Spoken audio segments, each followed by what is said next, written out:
to bring you the news. So it is currently 11:21 a.m., 12/22/2023. So the first story I'm going to bring off to you is one that was mentioned in the previous live stream that has to do with California approving rules for recycling toilet water for drinking purposes. So let's get directly into it. They state that California regulators have unanimously voted in favor of allowing water agencies to recycle sewage water for drinking purposes. On Tuesday, the state's Water Resource Control Board laid out steps for how to recycle wastewater will be treated before it's dumped back into California's kitchen faucets. The board stated that in a press release that the decision to combat water scarcity will make California more resilient to hotter and drier conditions. The process used to recycle the water is known as direct portable reuse and can produce results in a matter of hours. The many steps in the long process were outlined in a detailed document that has 63 pages. A report on the measure was initially submitted by a panel of 12 scientists and engineers in 2016, and the following year, the board was tasked with establishing water recycling criteria for the implementation for the measure that would also that was also protective of public health. The vote on Tuesday comes months after the state required that the board approve the criteria before December 31st. The regulations are now headed to the Office of Administrative Law, which is expected to give final approval sometime next year. According to the board, the system is amongst the most advanced standards in the nation for treating wastewater to such an extent that the finished product meets or exceeds current drinking water standards. For decades now, California has struggled to secure a water supply for its more than 39 million residents. Record droughts in recent years have exacerbated that issue. The new regulations signal swift in the public opinion on subjects that as recently as 2 decades ago prompted backlash, which I do understand. That's different from regular water treatment rules, which only require treatment for known pathogens. The treatment is so stringent that it removes all of the minerals that make fresh drinking water taste so good, meaning that they have to be added back in at the end of the process. Regulators state that they hope that the measure can help build a climate resistant water source and reduce the sewage water released to bodies of water. The vote does not require all water agencies to implement the system, but the agencies that do must treat the water for potential pathogens and viruses. In San Jose, local officials have opened the Silicon Valley Advanced Water Purification Center for public tours so that people can see that this is a very high-tech process that ensures that the water is super clean. Quote, the newly adopted regulations comply with California's Safe Drinking Water Act, which ensures that the water delivered by public water systems in California shall at all times be pure, wholesome, and safe to drink. Plans to implement direct portable reuse were made fully public during the summer. The board also stated that it had gathered feedback from the public and adjusted its initial criteria based on the commentary. Quote, this is an exciting development in the state's ongoing efforts to find innovative solutions to the challenge of extreme weather driven by climate change. On top of helping us build drought-resilient water supplies, direct portable reuse offers energy saving and environmental benefits. And most importantly, these regulations ensure that the water produced is not only safe, but purer than any drinking water sources we now rely on. Now, for me, I find this very much quite interesting, right? Because I'm going to just type in a name and pull up a picture, right? Actually, I'm not even going to pull up a picture. I'm going to go directly to the man's website, right? Let me see, support. Let me see if they got the brother directly down here, right? See if I can get a larger picture. Let me just go to the learn more story. Get a larger. You're killing me out here with this. So The main foundation that I'm talking about that some of you might recognize is something that I covered before, which is Brother Moses West, right? So let me just give you the image of his foundation here so that people can know exactly what it is that I'm referring to. Right? So this is the Moses West Foundation, and this has to deal with clean drinking water. So again, it's a little bit confusing to me how you have a man directly out here. Matter of fact, let me just go to IG, right? Because I know he does have an IG as well, and I can happen to put that screen directly up there for you. Let me just do that real quick. Let me go to Brother Moses West because it's a little bit amazing to me that you have people talking about clean water. You got these states talking about clean water, right?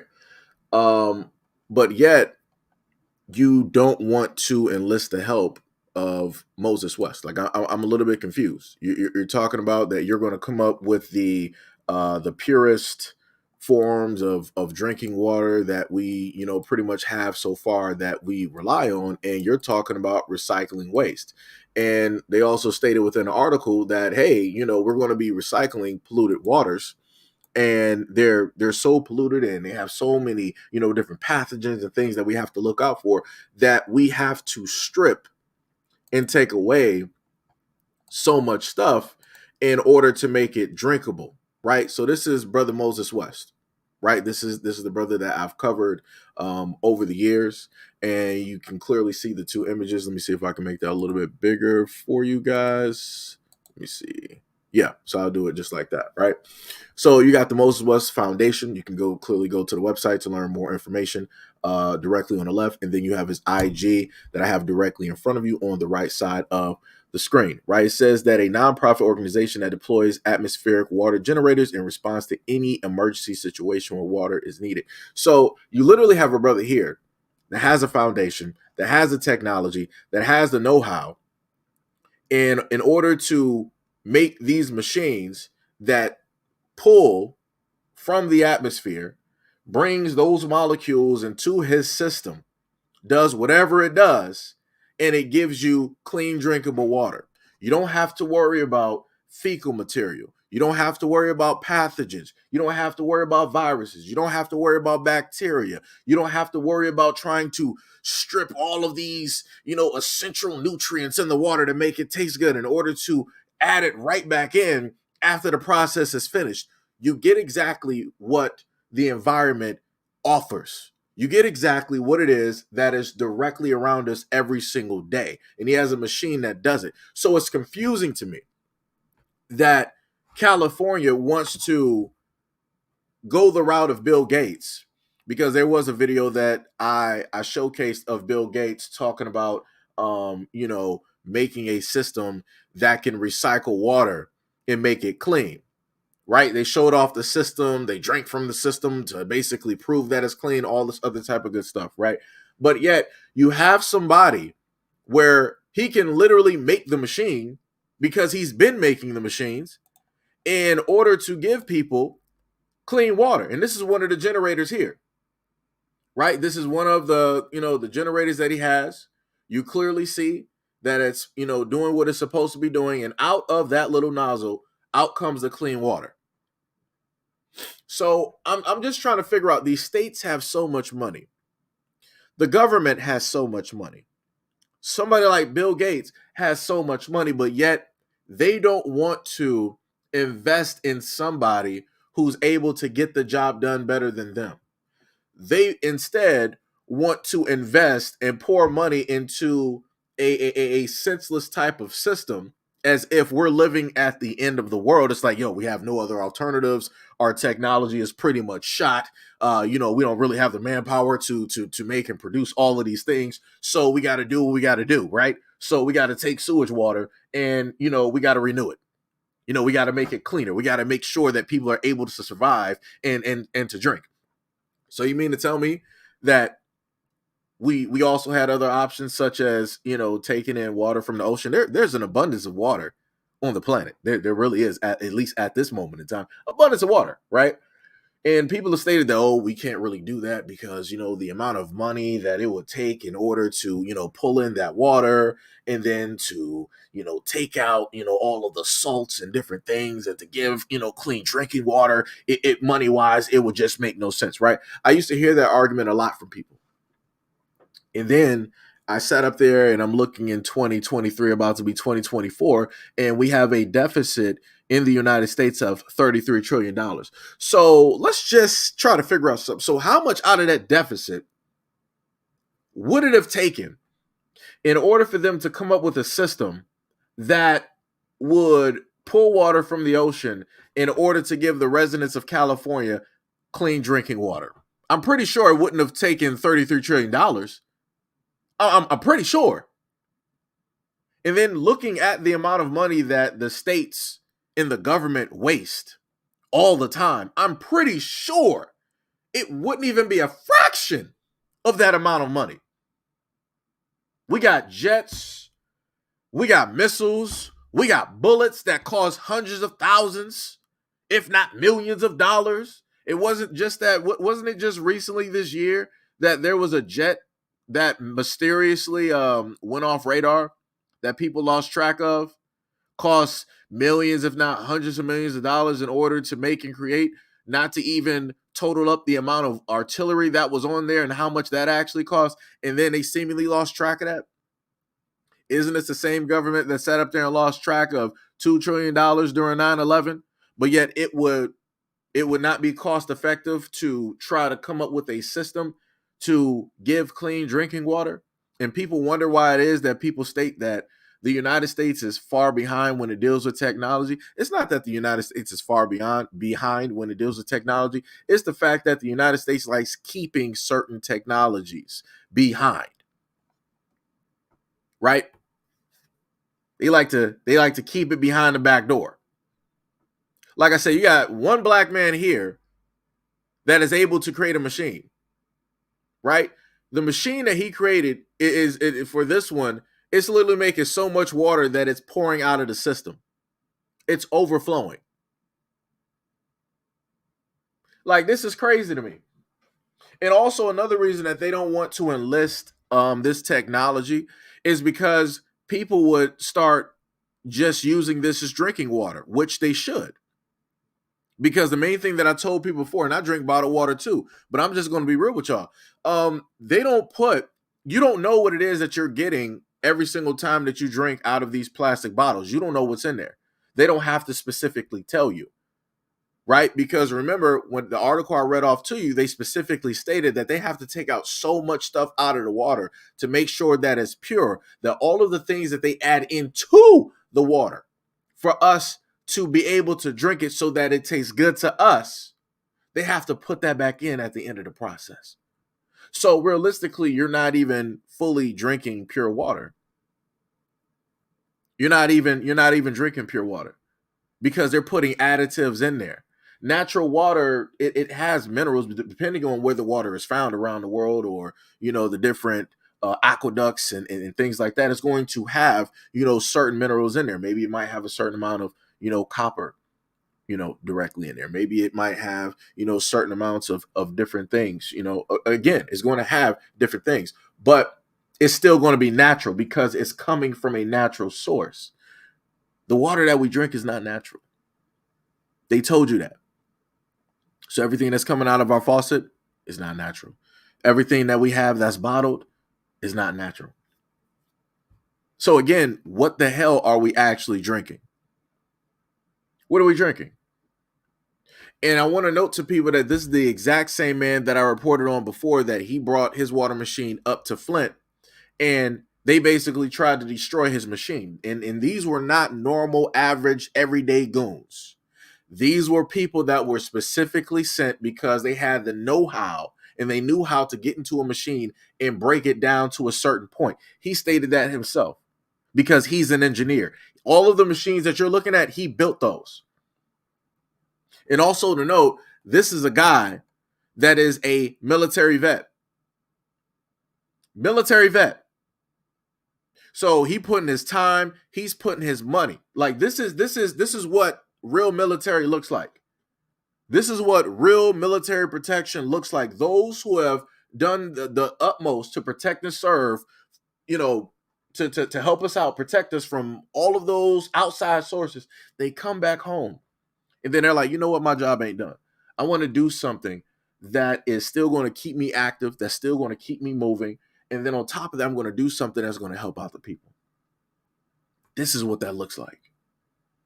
But do you think that the government is going to help him out? Do you think that the government is going to donate directly to him?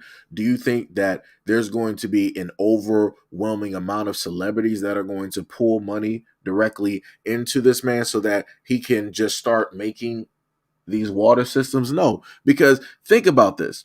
Think about Moses West getting $1 billion or $2 billion. And think about him putting these in a lot of communities, right? If he puts these machines in a lot of communities where people have community water to get from, do you think that people are going to be using the water directly from, their sinks and whatnot? Barely.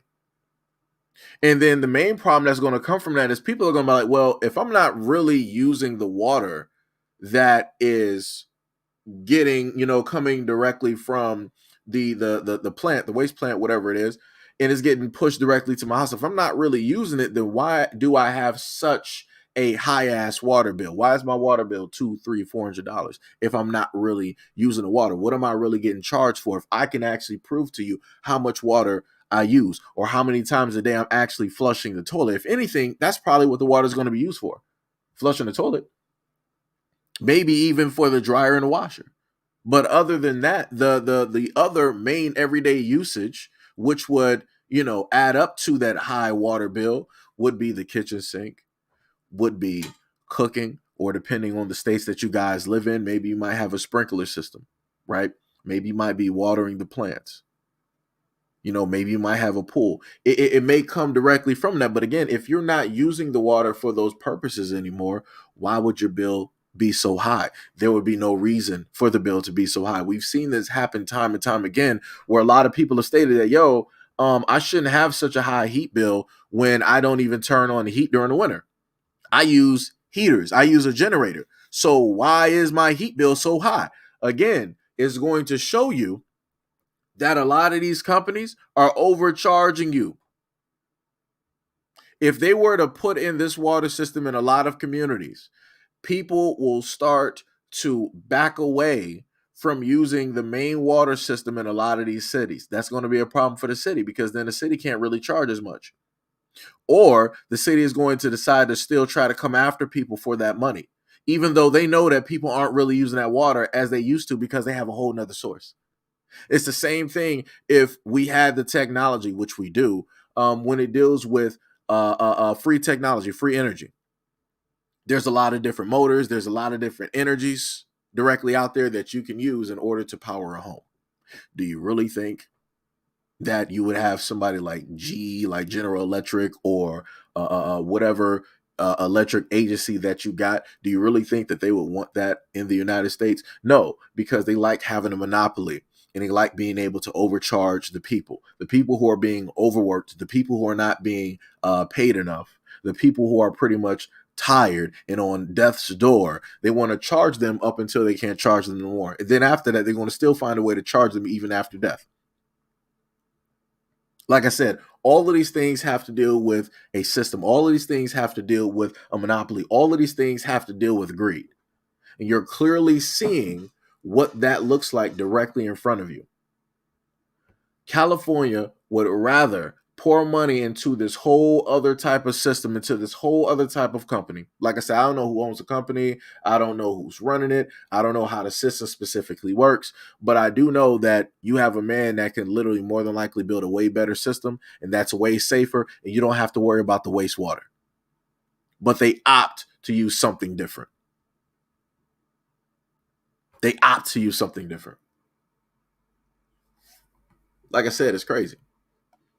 It's 1,000% crazy how a lot of these things are being showcased. It's directly in front of our faces, but we refuse to pay attention to the signs and the symptoms of a cancer, of a problem. And then we want to all jump up in arms when it's way too late.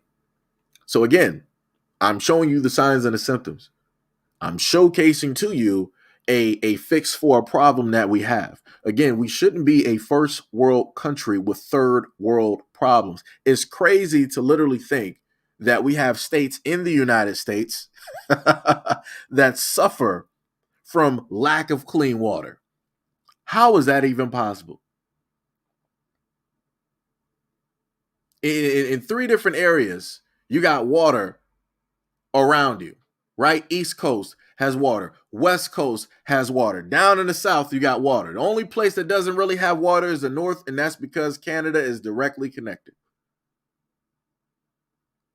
So you mean we got all of these sources. And then not even to mention that within the United States, you have certain areas that restrict or make it illegal for you to collect rain water. Think about that. They're telling you that it is illegal for you to collect naturally occurring water, and they're like, well, you can't collect it because this water is we barely get any type of water, and those water droplets that you collect are really, really important, and that needs to go back into the earth. So it's going to go back into a desert and do what? Are plants now going to grow? Is that going to feed the wildlife? Like what is that specifically going to do in a desert type of biome? Nothing, because the cactuses are fine. They're completely fine. The little dried up weeds, that the tumbleweeds, they're completely fine as well. They're not sitting up there hungering for no water. All of this has to do with control. Like I said, I'm not sure if people are really paying attention to how it is that everything is starting to really close in. And like I told y'all before, if they really want to tell you something, they want to also hide it from you at the same time, they're going to put it directly in front of your face. Because 9 times out of 10, people are not going to pay attention. Why are people not going to pay attention? Because everybody's on a cell phone. One of the most ingenious devices that we've had in the longest time. Everybody has a computer in their hand, but yet everybody's dumb at the same time. How does that even work?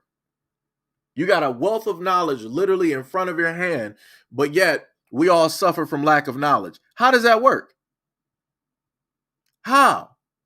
You can literally look up anything and damn near learn anything at your fingertips, but yet we're all so ignorant of information that is directly in front of us. How is that possible? And then we all in unison get up and cry when there's a problem. It's crazy. It's completely crazy. The only way that people are ignorant is because they are willfully ignorant. You're not going to sit up there. The excuse of like, oh, we're getting locked out of the education schools, we're getting locked out of colleges, and we're getting barred from this. Maybe that was true some time ago, generations ago. Maybe that was true. Not so much. You don't even need to go to a college in order to get an education. You got brothers that are locked up in prison right now that are smarter than a lot of the fucking lawyers that are in these courtrooms. So nobody's going to sit up there and tell me that you're locked out of anything when you got brothers locked up right now that are more educated than a lot of other people out here that have spent 4 to 8 to 10 years in college, spending 50 to 100 grand and being free. That don't make no damn sense. But yet here we are. Here we are. And it's only going to get worse. Like I said, people keep looking at Mad Max, the movie, as entertainment. But yet they're telling you something. They're telling you how precious water is. They're sitting up there showing you like, hey, there might come a point in time where the Earth might start looking like Mars. It's going to start to look real red, real rusted. That's one of the main things that scientists set up there and told people before, that at one point in time that Mars actually had water, because you can tell by the grooves and the ravines and the different veins that are on the planet. But then something happened. So then you got, some small little areas that are locked up, on the planet. And then oddly enough, they also said the same exact thing when it dealt with Venus. More than likely, at one point in time, Venus was at a certain point in time, it was possibly lush and tropical or whatnot or whatever, and something happened. But like I said before, um, entertainment ain't just really entertainment.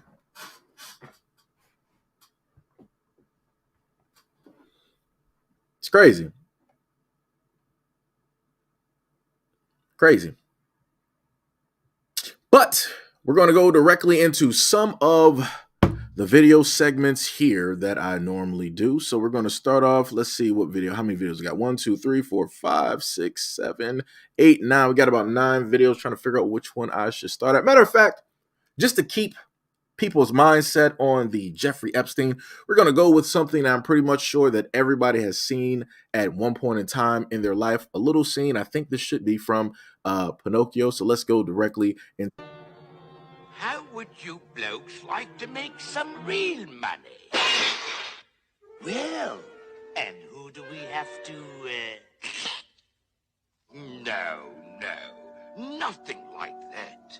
You see?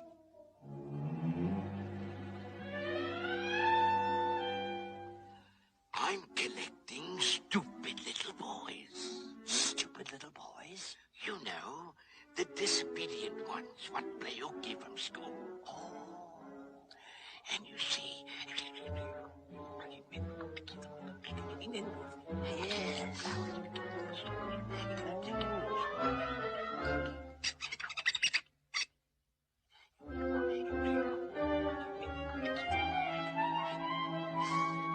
And I takes them to Pleasure Island. Ah, Pleasure Island. Pleasure Island? But the law, suppose they... No, there's no risk.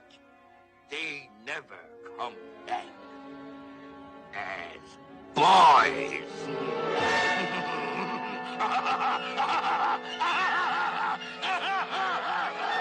Now, I've got a coach load leaving at midnight. All right. So even in Disney films, now of course we all know that the little boys, they were captured, and from, if memory serves me correctly, they were turned directly into donkeys or whatnot or whatever. But the main key part about the thing is that they called it Pleasure Island. If some type of sorcery was to basically take place in order to transform somebody, I don't think you would actually call that Pleasure Island, right? If the end result was to turn the boys into donkeys and then sell them to the highest bidder or whatnot, whatever, I wouldn't exactly call that Pleasure Island. Usually, if somebody wanted to call something Pleasure Island, it would refer to people being able to go there and delve into their deepest, darkest desires and finally fulfill those things. That's what I would think Pleasure Island, in a sense, would entail and exactly what it would be, right? But like somebody also listed, they clearly told you that they're talking about trafficking. So you have the old guy basically bring in the fox, dump money on the table, and say that I got a proposition for you. You sit up there and start going around getting these little boys, and then you bring them directly to this island. That sounds like kidnapping. That sounds like trafficking, if I'm not mistaken. But yet, this was in a Disney film, and they were clearly telling you about trafficking. You have a lot of other Disney films that put certain things directly in there, but again, because a lot of us were children, we really didn't pay a lot of attention to those messages. We weren't really taught that because we were at a certain level that we didn't pass yet. And it's not up until we get older that we start to realize a lot of the messages that were in music, that were in television shows, that were in books, a lot of the statements from certain cartoon characters and different things like that. We don't really realize it up until later. And this is just one of those things. Like I said, hey, it is what it is. It's human trafficking at its finest. Human trafficking at its finest, right? Now, somebody did bring up something I had looked through. Shout out and much love and appreciation to everybody who is, in the comment section, at this moment in time. So the one thing that I wanted to bring up, because it did have to do with Brother Moses West, and it had to deal with the patents that were listed, right? Let me see. Do I still have yeah. Okay, so that was for that patent there. Let me see. Because they have a website that you can actually, okay, so this is what I think I was on before when it dealt with the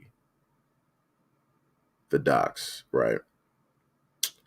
I should have really made sure to save that too.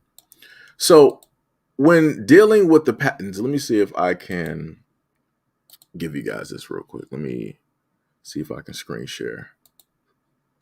Right. There we go. Add the stage.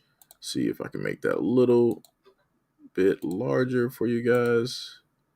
Okay. Well, it might not really come up as large as I need it to be. But this is the invention secrecy activity, right? And this is as reported by the Patent and Trademark Office.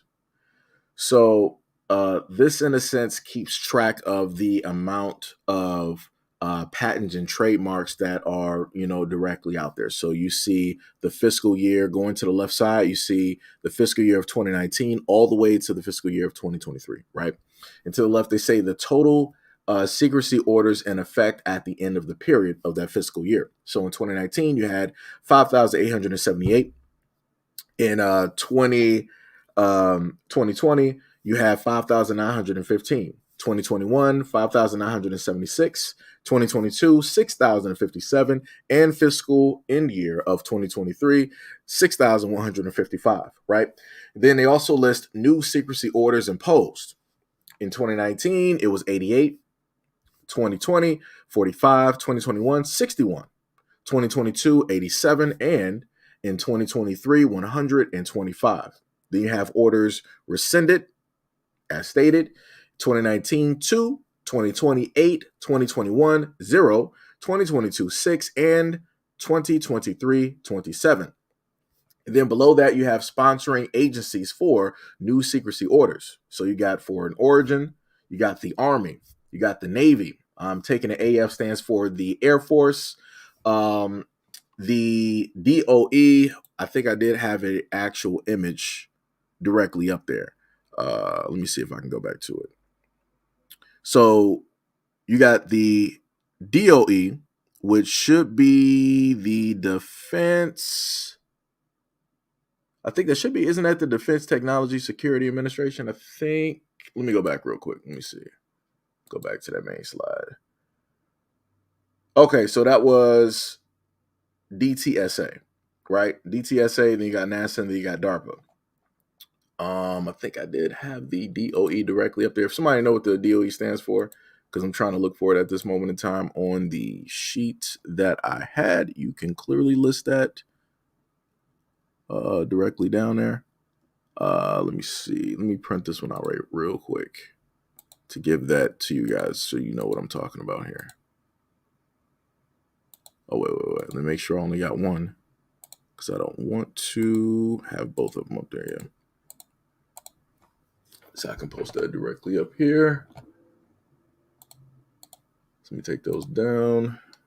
Let me save that real quick. And then list a little small image that I had put together. I think I was supposed to do this in a previous live stream or a video, and then I forgot about it. And then, of course, having conversations with you guys, it jogs my memory, right? So these are some of the main ones that I had posted directly up there, right? You got energy.gov, that's a part of it. You got DARPA, that's a part of it. NASA directly in the middle. Then you got Defense Technology Securities Administration. And then up above, you got the National Security Agency / Central Security Service in the upper right. So you got a few different government agencies that are a part of holding a lot of these inventions and making sure that they don't specifically get directly out there to everybody else, right? And the one main thing that they also listed as well, let me see if I can go back to my image. Matter of fact, yeah, let me just put this one. I'm not going to put it up in the full GIF form. I'm just going to put it as a normal PNG so that you can see what it is, because it would take way too long in order to have it download, right? So you see the agencies that I have up there directly for you, along with the other. Oh, wait, you can't see those. So this is what the picture looks like, right? So these are the images that I put together so that you can see at least some of the agencies that are part of keeping a lot of the patents and the technologies secret, right? So let's go into, just in case, some people are like, yo, Cedric, it sounds like conspiracy theory type stuff. Like, what are you even talking about? What proof do you even have? Show us something else, right? So let me just put this directly up there, right? And what does this, in a sense, state? Now, anybody can clearly type this in and look this up. This was enacted February 1st of 1952, Intervention Secrecy Act. The Intervention Secrecy Act of 1951 is a body of United States federal law designed to prevent disclosure of new inventions and technologies that, in the opinion of selected federal agencies, present a possible threat to the national security of the United States. The United States government has long sought to control the release of new technologies. Let me go back to that. The United States government has long sought to control the release of new technologies that might threaten the national defense and the economic stability of the country. So what did they just tell you? The United States government has a hold of all of these technologies, all these inventions that could very easily better this society, on top of potentially bettering humanity, because they find some of these as a threat to the economic stability of the country. And this is what I told y'all earlier. This is one of the main reasons why they are not going to invest into certain technologies.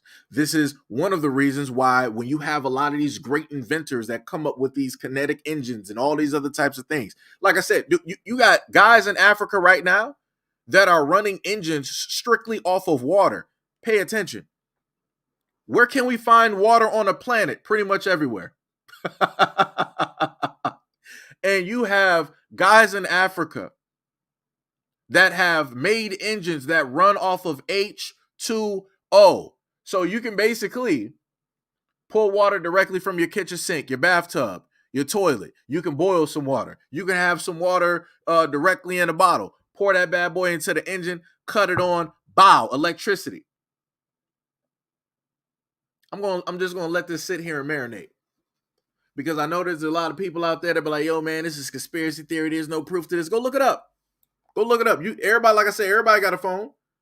Everybody got a phone. It makes no sense for people to be ignorant of the things that's directly out here. And especially if somebody can show you the information, and then you can further corroborate the information by looking it up yourself. So, like I said before, I implore people to look up the information that I present directly to people, so that then you can learn, just like I learned, and then you can pass the information on to other people.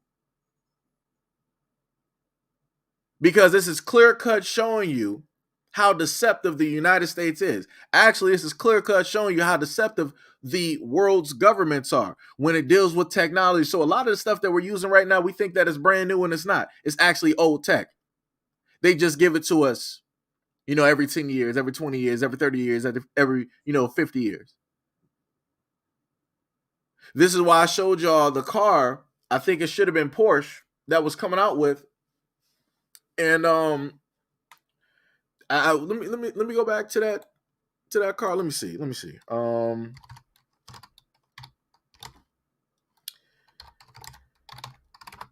Because it's not a hybrid. It was not a hybrid. Now I got to remember what the cars was. It Ferrari or was it Porsche? One of the cars. It was, I think, fully electric. Or something or other. Basically, it was to the point where you didn't have to worry about nothing. They also got some other cars out there that works on hydrogen as well. Then you also got a black man down south that has his own car company that can turn any car that you got into an electric car. In that the car, you don't have to sit up there and plug the car back up, because the way that the system works is that it recharges itself as it drives. So like I said before, we have very genius types of individuals out here, but what inevitably happens is that somehow these people disappear. Somehow these people don't exist anymore. Somehow, when the governments want to buy these people out or buy the technology so that they can hide it and the people resist them, magically these people don't exist no more. Like I said up there and told y'all before about the one guy, it was a black guy who was a security guard. He was a part of the Tops Market. Black man, Tops Market. Security guard that lost his life in that shootout. Right? Everybody was like, oh man, yo, a lot of this has to, do a race. Why don't people like black people? And trust me, I was there right there with y'all too. And then more information started coming out by way of the family and the wife. And I also showed y'all a video. I think it might have been like an 8 or 10-minute video about a year or so back, where the man showcased the engine. He was in his own yard and you saw other people around him, and he had a patent. And it was showcasing how he had converted a car into running on water. It was either water or electricity, any which one, pretty much renewable. Doesn't matter. The fact of the matter is, this man was an inventor, and he could have revolutionized or to help revolutionize a lot of cars. But magically, he was taken out. Magically. I wonder how much time did he have up until that patent was like 100%, his or certified or however these things basically go. I wonder how much time was actually left. Because it's a little bit suspicious to me that this random black guy that was random security guard, a part of a random market, inevitably ended up losing his life. And he had a patent on some technology that he created himself. And nobody finds these things no type of interesting. Nobody finds any of these things interesting at all.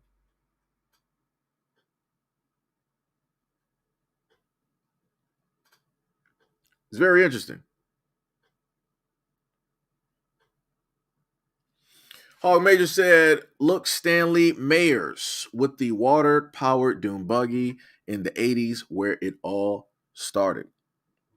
And then we can technically go a bit further. I wish I actually had that clip directly up here on my computer, but maybe somebody can just so happen to look it up. Back in, I want to say about, maybe it was probably like the 50 or 60-ish era. That was a time of a lot of inventions, innovations, right? You had the World's Fair and different things that might have been going on during that time. Don't quote me. I might be incorrect on the date of the World's Fair, but I'm just saying you had a lot of technology during that time that was allowed to roam free. During one of those times, they had I want to say it was a gasless stove, right? It just worked off of energy, right? And it had these black plates. And the guy he was basically showing you how this thing could cook without basically burning you, right? So he sat on the main part of the stove, and then he had the black plate, right? To basically show you that he's in between the plate. And then once you saw that, he then put an egg on top of that plate, and you saw it starting to cook, right? So again, we've had a lot of technologies directly out here. And it's amazing how a lot of these technologies cease to exist.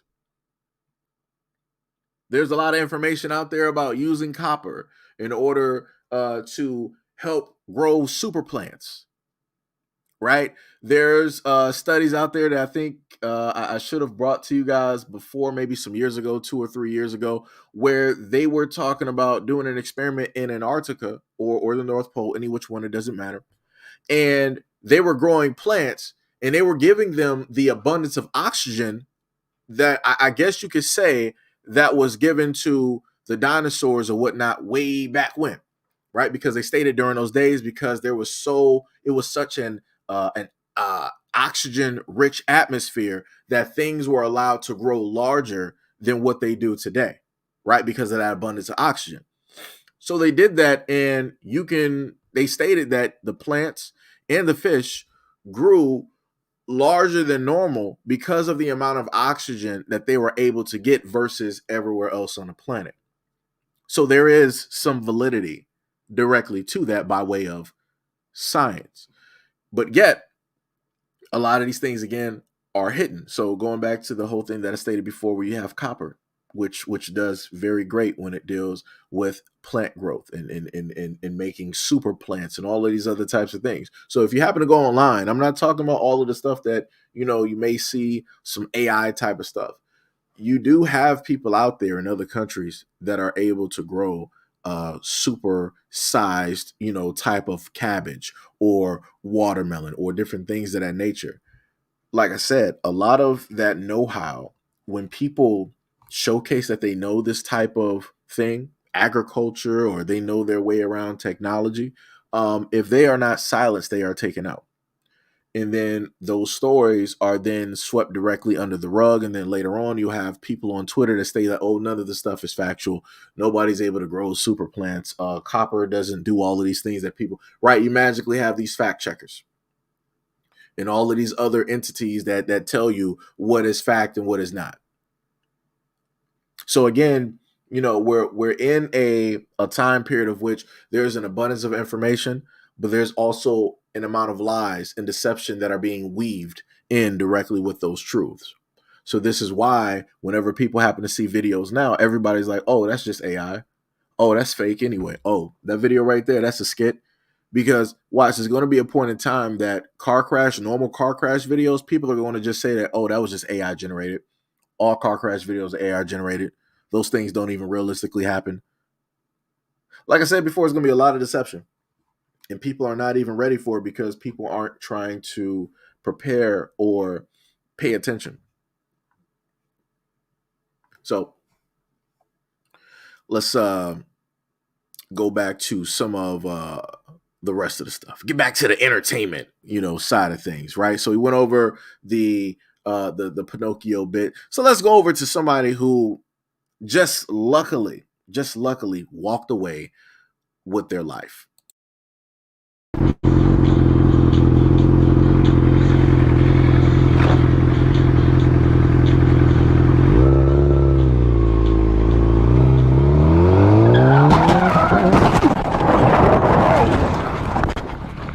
Jesus.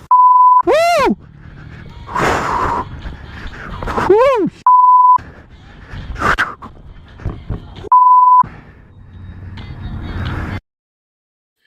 That man was almost gone. Let's just look back at what he walked away from, right? Somewhere, so his bike is directly to the left side of the screen, right? So he was behind that one-man car, and then out of nowhere, a car from another part of the street hit, and then that binged right into his bike. Like I said, he luckily made it. His leg wasn't crushed. He didn't have to at least my knowledge, he didn't have no type of broken bones. He didn't have a concussion. That dude was able to just walk away. Like he damn near skipped. He damn near skipped away from that whole scene. Like I said, you never know when anything can take place or happen. At any moment, at any time, anything can literally happen. Right? The dude was paying attention to, his right, and then he looked directly left because he thought, everything was safe, and bow, accident. So this is why I tell y'all every single day, I hope y'all, y'all make it back to the house the same way that y'all left, which is safe and sound. I hope that, you guys are completely in great and good health. This is why I tell people to always make sure to stay positive, because you never know what can transpire in like the next few seconds. And literally that car crash happened in a few seconds. That car crash, let me rewind that real quick. Right? You see the dude literally sitting there, nothing look wrong. Don't nothing look wrong, right? In traffic, He's doing good. He starts pulling off. He's looking. And then automatically, he was behind the white car. And then the black SUV got pushed directly into his lane, flipped, and knocked his bike directly over. Like I said, you never know what could potentially happen. You never know. So like I said, make sure to stay safe out there, guys. Make sure to stay safe. So the next video that we got directly for you is with Taraji P. Henson. If you don't know who she is a very great actress. And she is going to inform people of how it is that black actresses get underpaid. That was $150. Right. Okay, so let me break it down because I remember some people were like, $150, she greedy, that's a lot of money. Let me break this down for you. Okay. When you start making that kind of money, Uncle Sam takes 50%. So let's do the math. We're gonna act like this is romper room. You know how they give you those shows, they let you compute it for a second. So that leaves me with 75 now, right? Yep. Then I have to pay another 30% to my team who did all the work to get me that job. Yes. So I don't pay them 30% of the 75. No. I pay them 30% of the 150 that comes out of my 75. So what does that compute to? Okay, so let's break it down like this. You have 12 months in a year to make your money, right? If you do a film for 5 months, that takes you off the market for anything else to earn any other kind of coin until you're done with that show. At the time, my son's school tuition, because he was in high school at Buckley, was $30,000. Yep. I chose my son's education over fancy cars and all those things. And so literally for 5 months, that's what I made, his tuition. Now what? I gotta hit the pavement again, and I gotta scrounge up another check. That's right. So that is how that works, ladies and gentlemen. I am so happy. So we all heard that, right? And she stated for Benjamin Button, she got $150K, right? Let me see something. How much did Brad Pitt make on Benjamin Button?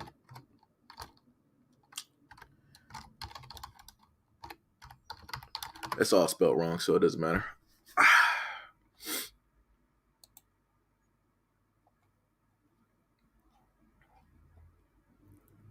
Let's see here. Let's see if we can find something here.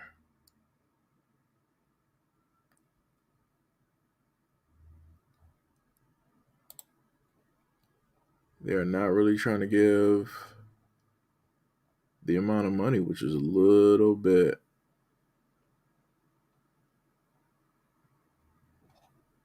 Let me see. Let me go back.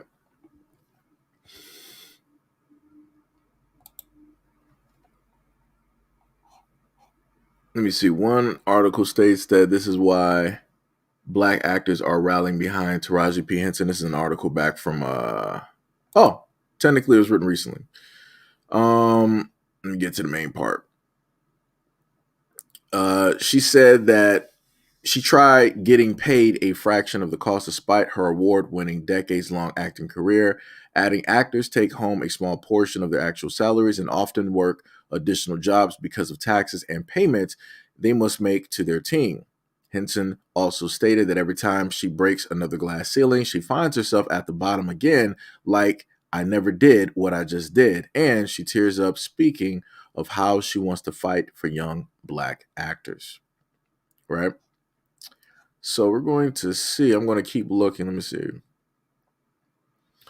Taraji stated to Variety in 2019 that she was first offered $100,000 to star in Benjamin Button, despite asking for $500,000, a number 3 on the call sheet in the David Fincher film that co-starred Brad Pitt and Cate Blanchett.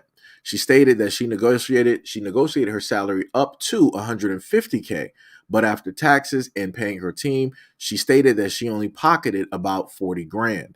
After Henson's interview with King went viral, some social media users resurfaced comments other black actresses have made about being underpaid in Hollywood. Some reshared an interview of Davis in 2018 where she stated despite being a Tony, Oscar, and Emmy winner with a career compared to Hollywood's best, she is nowhere near white actresses. Quote, not as far as money, not as far as job opportunities, nowhere near close to it.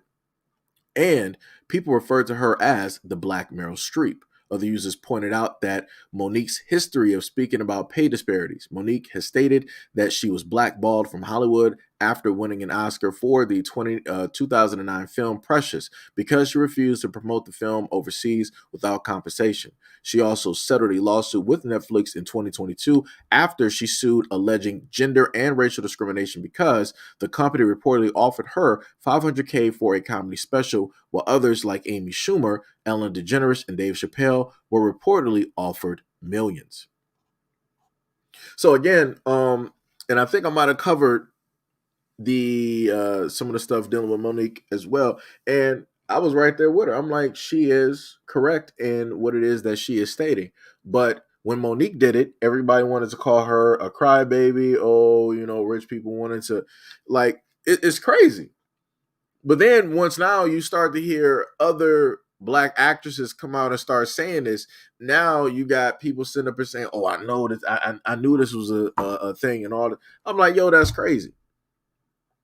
Like I said before, stuff wouldn't have to make it so far if people would actually listen and believe people when they first say it. Mo'Nique has been preaching this the most and the loudest throughout all of social media. And she has been getting blackballed. People have not been, quote unquote, associating or have been seen directly with her. Right? And this is the mark that she has had to take in order to get this information directly out there. So now you got women like Taraji and many other women directly out there. They're able to freely say this without having a mark on them, without having people being scared to associate themselves or people wanting to distance themselves directly from that person. Mo'Nique still has to live with that mark, so that other Black women out here don't have to, if they want to speak on what it is that they have to sit up there and go through. That's crazy to me. That is 1,000% crazy to me. And it's crazy to me to sit up there and, you know, see so many people in the Black community, you know, that wanted to basically dismiss Mo'Nique. So in this other article, they stated that it is not known exactly how much Brad Pitt was paid for his leading role in 2008's The Curious Case of Benjamin Button, a role which earned Brad Pitt an Oscar nomination. We can assume it was most likely in the range of $20 million, as that is Brad Pitt's usual asking price. So just imagine that. Brad Pitt, his asking price is let's say like $20 million. But Taraji was first offered $100K for the role, and her and Brad Pitt were the main people, like in the scenes, right? When you think about the movie, and it's like you first offer her like $100K, and then she had to come back and try to get an extra 50 on top of that, all just to come back home with 40K. That's crazy. That is crazy. So they said $20 million per movie, right? Brad Pitt consistently earns $20 million per movie and has several Academy Award nominations and an Oscar for Best Picture in 2014 and Best Supporting Actor in 2020. They later stated that how much did Taraji P make in Benjamin Button? Instead, Henson was offered $100K initially to act in The Curious Case of Benjamin Button. However, after paying her team and a 50% cut in taxes, she ended up making $40K from the film that grossed $335 million. So let's just wrap our heads around that, right? Brad Pitt is able to get $20 million, right? So then that means that the film would have sat up there and had to, you know, divvy out a little bit of money there. So that's about like $315, right?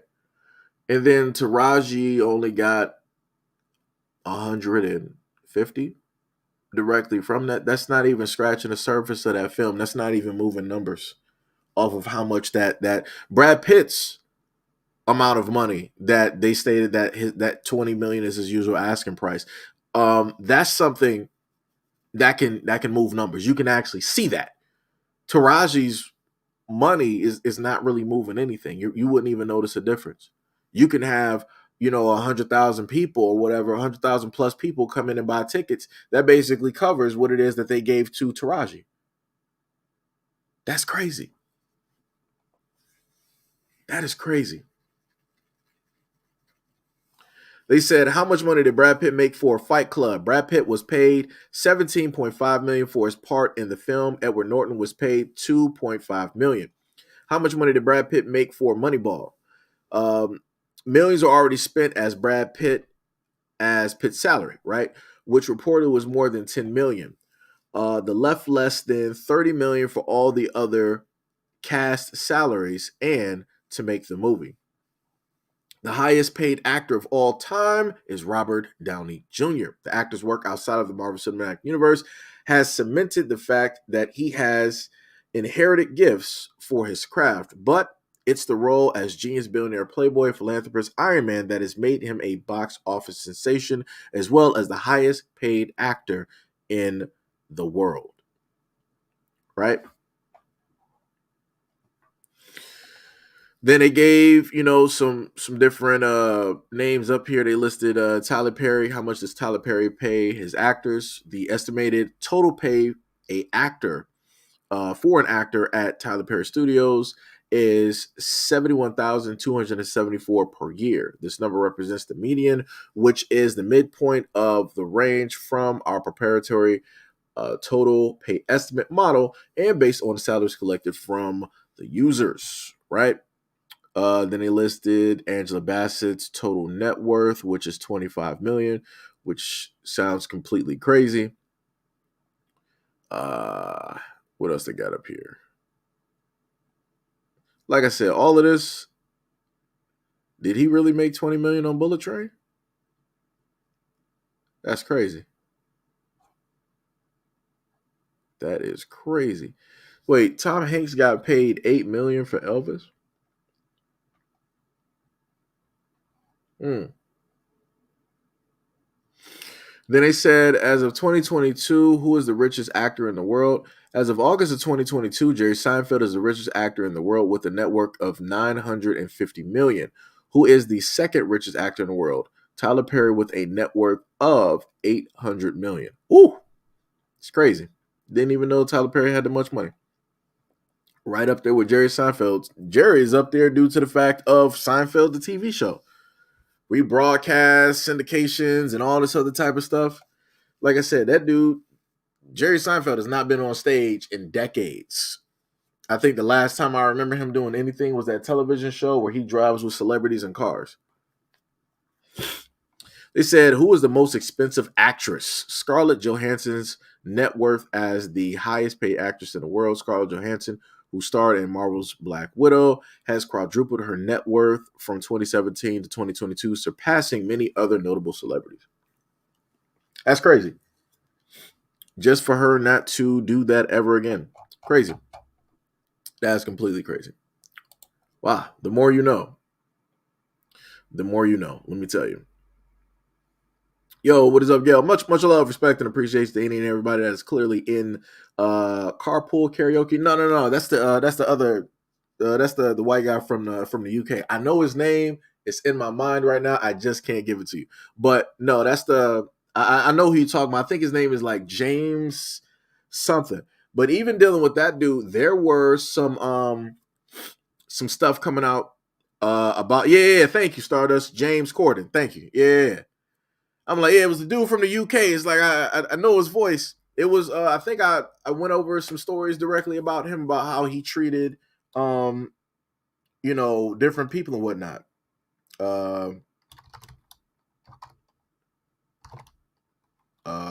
This might be a little bit. Hey, Google know who I'm talking about. They don't. Damn. Hold on.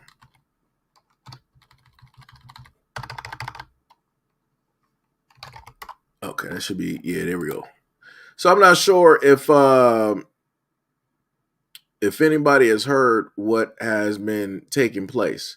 So I want people to pay very close attention because I'm not sure specifically what is going on. I just know that you have a lot of information that's going to be coming up as of recently.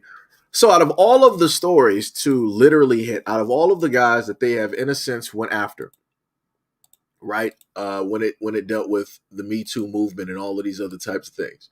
This is what we're looking at right now, right? It's family. So we got good old Vin Diesel, right? And this is what it's looking like, right? This is what it's looking like.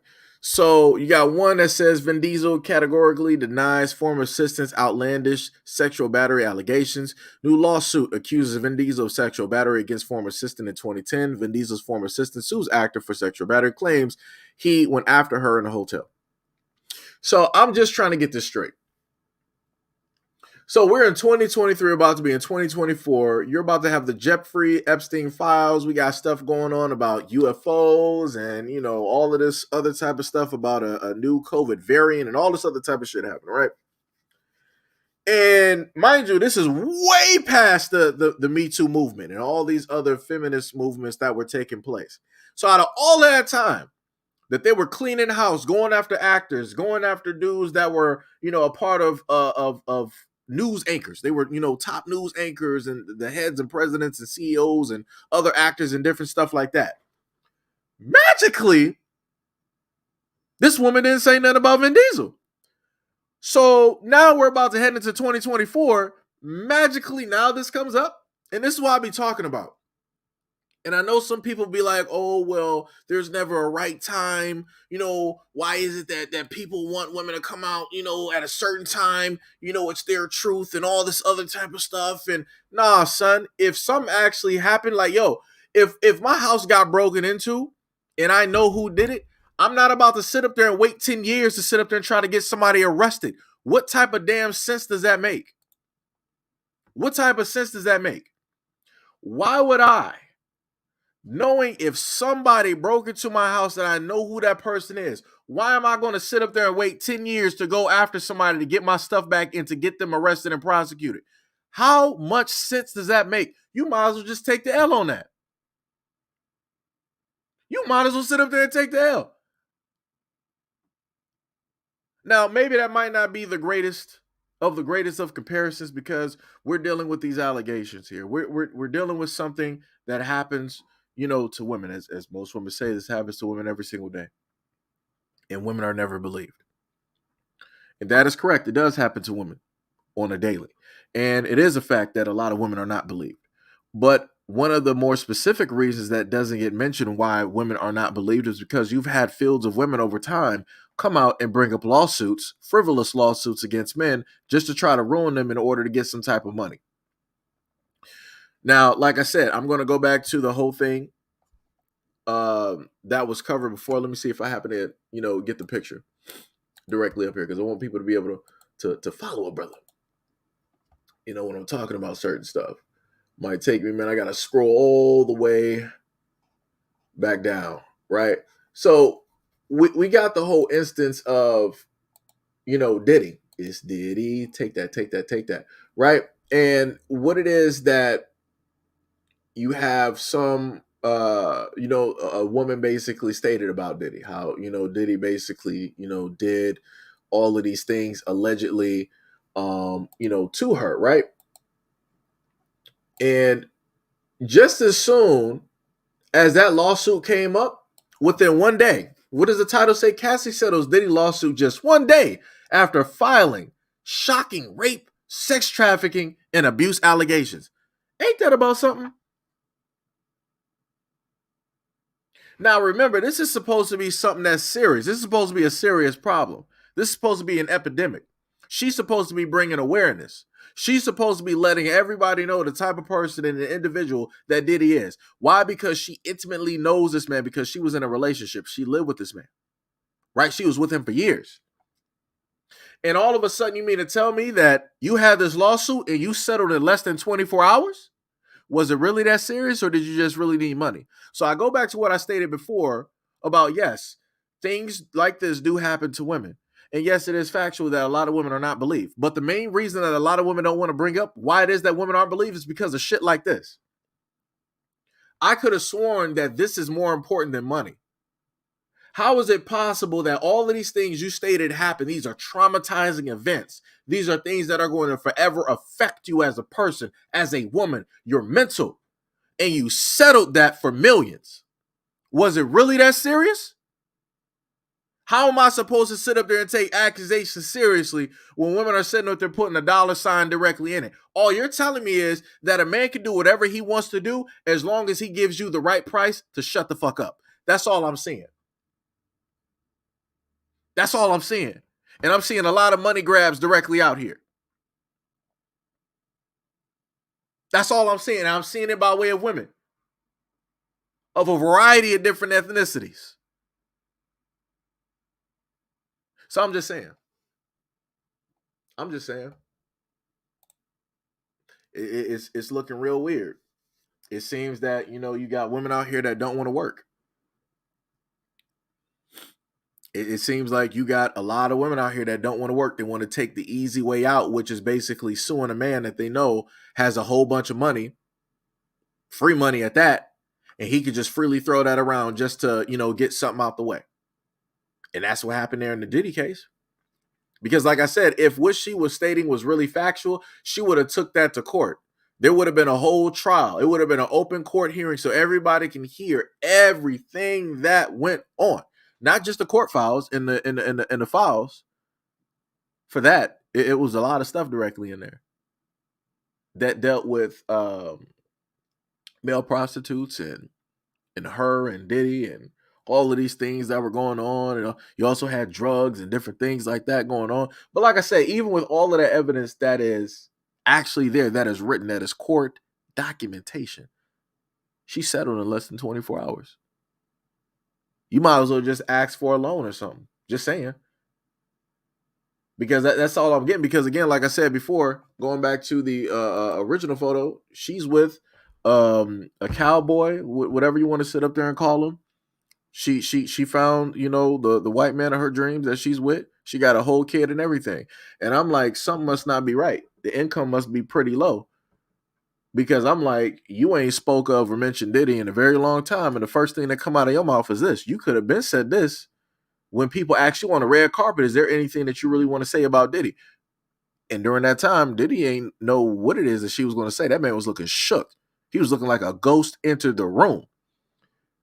And then he breathed a sigh of reassurance after he saw that, she was not going to say nothing, even though she was given an opportunity to say something. Like I said, a lot of these women, this is why I be looking kind of strange at a lot of these women out here, especially in the celebrity area, because they have ample opportunities to basically say something to the public and they opt not to say nothing. The only person that really said something about something important was Kurt Cobain's ex-wife. Well, can I say that was like his ex-wife? What was her name? Somebody know who I'm talking about in the comment section. Courtney, was it Courtney Cox? I think that's her name. I'm trying to look this up real quick. Nope, it's not Courtney Cox. What is that girl's name?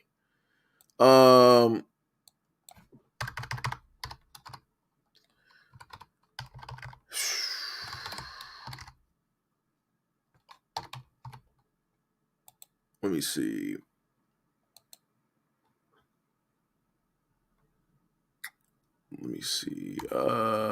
Wife. Yes, Courtney Love. There we go. I had to sit up there and try to Google that real quick. Oh, y'all actually wrote in the comment section. Thank you.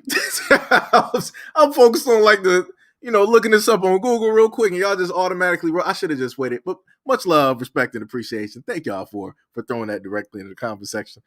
But yeah, you got Courtney Love, and she talked about Harvey Weinstein.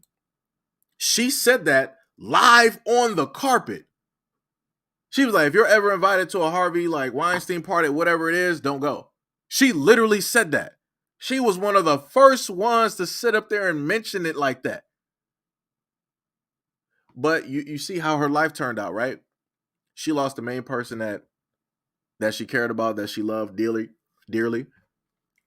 She's been going through drugs and alcohol and all these other types of things. Like I said, I don't know the types of people that she got specifically around her, but obviously you got some people that are keeping her in a working, alcoholic, drunken state. so that they can keep her in that mode so that she don't say nothing else. And this is also what takes place with a lot of other celebrities as well. So people don't decide to, speak certain things. Like I said, look up, you got Ellen DeGeneres and the woman that she was with at the time. Supposedly she was going to write a book. It was going to be a tell-all. It was probably going to have a lot of information directly in there. And look what happened to her. She no longer exists, but Ellen is still here. Ain't that something? And then it's quite interesting as well, is if you look back during the pandemic and you see a lot of these celebrities that was doing stuff from home, they weren't at their studios and stuff. It's odd to me. I think I might have there's a few things directly online. But if you happen to research this and look it up on Twitter, you'll see a lot of these celebrities seemingly wearing ankle monitors. And people know what an ankle monitor looks like because it's on your ankle and it looks very bulgy. Even underneath clothes, you can tell that somebody is wearing an ankle monitor. And you saw Ellen DeGeneres with an ankle monitor on. You saw Oprah with an ankle monitor on. Many other celebrities.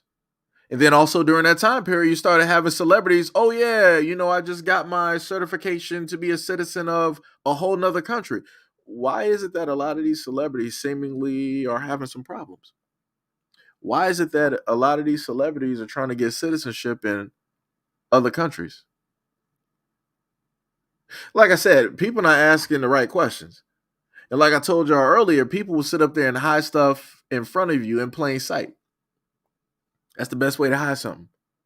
So if during the pandemic, everybody's paying attention but still not paying attention, guess what? They're able to hide all the information that they want to sit up there and hide. And that's what they did. I know. It's crazy out here.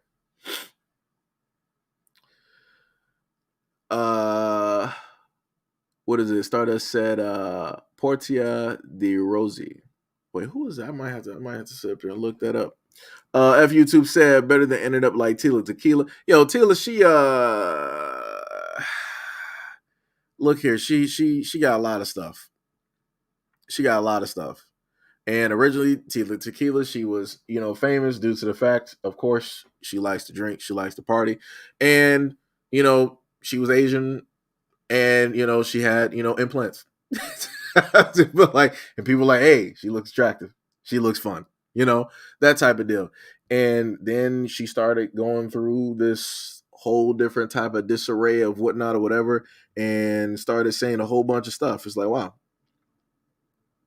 It's crazy. It's crazy. Lamiko said, what up, though? What is up? What is up? What's up? Courtney told it all, but because of her obsessive drug use, they pushed her to the side. Well, you know what? I'm not even going to say it's due to her drug use. I'm going to say it's due to the fact that she is willing to speak out about certain things. It's just like how you got one of the Coreys was speaking out about Hollywood. And Barbara Walters, who is now, with the devil himself, she wanted to be dismissive of one of the Coreys on a television show. It's like, oh, you're telling me that they have this ring where they collect these kids and all of these things happen to kids. Oh, I just don't believe it. I just don't believe it. Barbara doesn't believe it. And note, Barbara Walters is a journalist. She doesn't believe it because she knows about it. So she has to dismiss the truth. Even in the face of the truth, she still has to be dismissive and states that it doesn't exist, that it's not happening, because she is in on it. She is connected to a lot of these people who are also in on it as well. And as you see, even with her hiding all of these truths, it seems like her life did not get extended. That warranty ran out. It's crazy. Like Messi said, Tom Hanks is now a Grecian. Yeah. And, a lot of people are calling out Tom Hanks on Twitter and some other social media platforms, putting some labels directly on him, It makes you look at the, certain movies that Tom Hanks did, such as, I think, what was it, Big, and some of the other films a little bit different. A little bit different. Just saying. Yeah, Corey Haim. Yep, you got the Coreys out there. Corey Haim and Corey Feldman. Yep. Black Lightning says, speaking of rings, I watched a little bit of the Sonic film, and it's actually not bad. I just wish Eggman was fatter. No, the movie was good. I liked it. I liked it for what it was, and I like Jim Carrey in a lot of these, these different roles and stuff. It fits. Tom Hanks playing Mr. Rogers. Hey, it is what it is. It is what it is. Now, getting directly back to the normalcy of looking at some of these clips, we're going to run into a clip about a man versus nature and how it is that sometimes man should just mind his own business in nature. Watch out, buddy. Want to fight?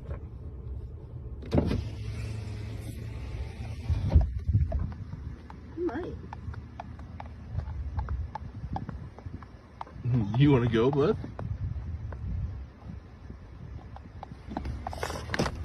Yeah. Oh, there you go.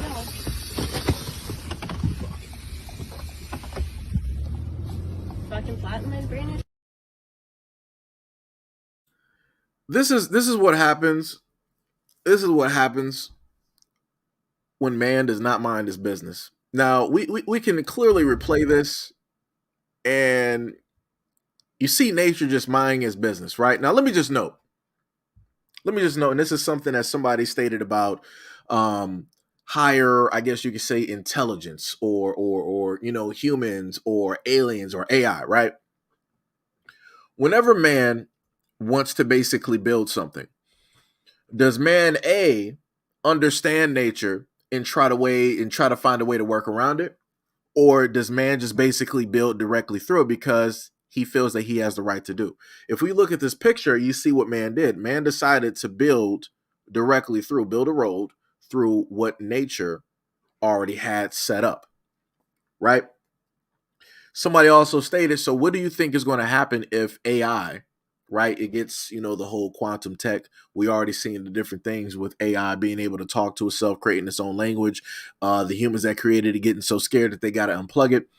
What would then happen if AI looked at us the same way that man looks at nature? Do you think that AI would be like, you know what, we understand what you are, and we're going to work with you in order to do the things that we need to do? Or B, is AI going to do the exact same thing that man did in this picture, which is build a road directly through their ecosystem? AI is going to do that and more. But anyways, beyond that, the main thing about this video is this is why people should just mind their business. If he's clearly backing up and he's letting you go, why would you then roll down your window and ask him, do you want to go? He backed up a little bit. He shook his head. Was like, oh, you about that life? I got you. To your tires. And that's what he did. Like I said, sometimes people just need to keep those internal thoughts on the inside. This is what that looks like. Keep those thoughts on the inside. Now you got your family going through the cold wilderness on 3 tires instead of 4. Good job, Dad. Good job. Good job. So next, we're going to go through quite a few different videos here. And some of these you might have seen, some of these you might not have seen.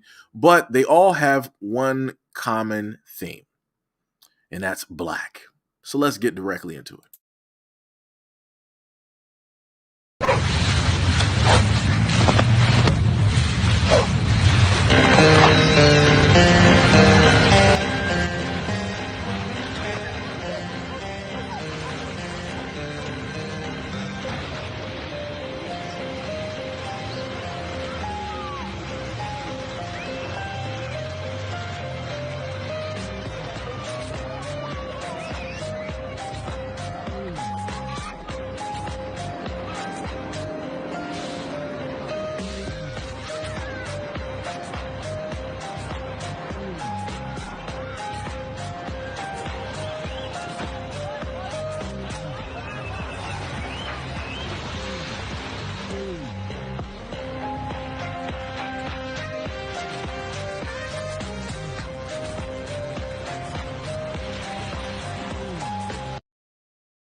So just in case, I'm going to replay it, but I'm going to have it muted. I'm not sure if people actually caught what they did there. So I'm taking it that this took place in Africa, right?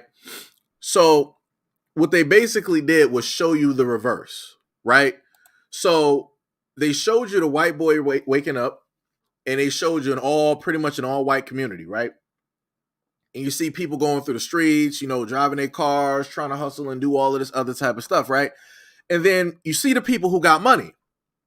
So, you see, like in the scene right here, you see him walking, you see him going through the streets, you see all of the faces, right? And it's all white, all Caucasian, right? Walking through the slums, right? And he's just walking. You see a dude sitting up there selling a chicken, and you see the bus that basically pulls up. You see the little white kids trying to get attention and whatnot. And then you see the black people on the bus. You see the black people on the tour bus. They're dressed, pretty nice because they're just traveling. They're just visiting. You see them on the bus, right? On top of the top. And they're just looking down at them like, oh, that's cute. Look at you guys. Hey, all right, let's keep this bus moving, right? So then you keep going, and then you see a couple of different things there. One, you did see an Asian man directly there, along with you still see the Caucasian people, still there. You see the train passing by. You see the dude getting on a transportation van to take him to and from. And then while he goes through the slums and see white people directly on the street, he happens upon black people in a mansion. And the maid that is directly right there that was helping him out was Caucasian. And I promise you, with that commercial, a lot of people did not like that sight. I promise you, a lot of people did not like the sight of that commercial. They didn't like seeing that image in reverse because it starts to hit a little bit too close to home. But like I said, a lot of people don't understand something up until you actually put their faces directly right there. It's crazy. It is crazy. Crazy, crazy, crazy. Right? So now we're going to go directly to the next one that we got directly up here. This is an older one. I think some of us might have seen it. Let me just mute that one. So this is a good old cleaning commercial. The black dude was obviously working directly on a house, right? He's actually African, but I'm just saying black, right? So the black dude coming over there thinking that he about to sit up there and get something started, and she puts a pod directly into his mouth and throws him directly into the washer, lets him sit there so he can't just, get out of there. But I also want to throw some more symbolism directly in there, right? So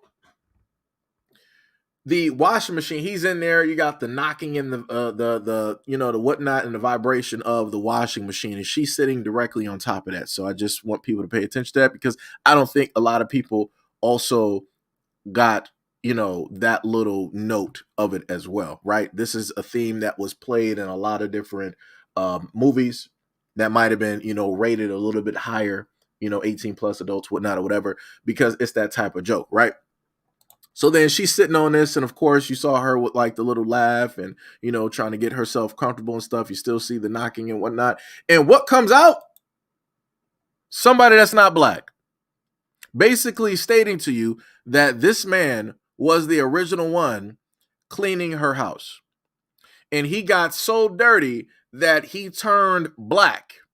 And she needed to put him in the washing machine with the detergent in order to have him come out looking white. Yeah, good old commercials. Good old commercial. Look how happy she is. It's like, oh my God. Look at that. She is so ecstatic. Look at that. Beautiful, isn't it?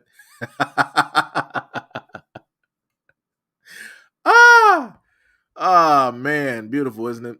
It's gotta keep the whites white. Gotta keep the whites white. Let me tell you, if it ain't white, it ain't right.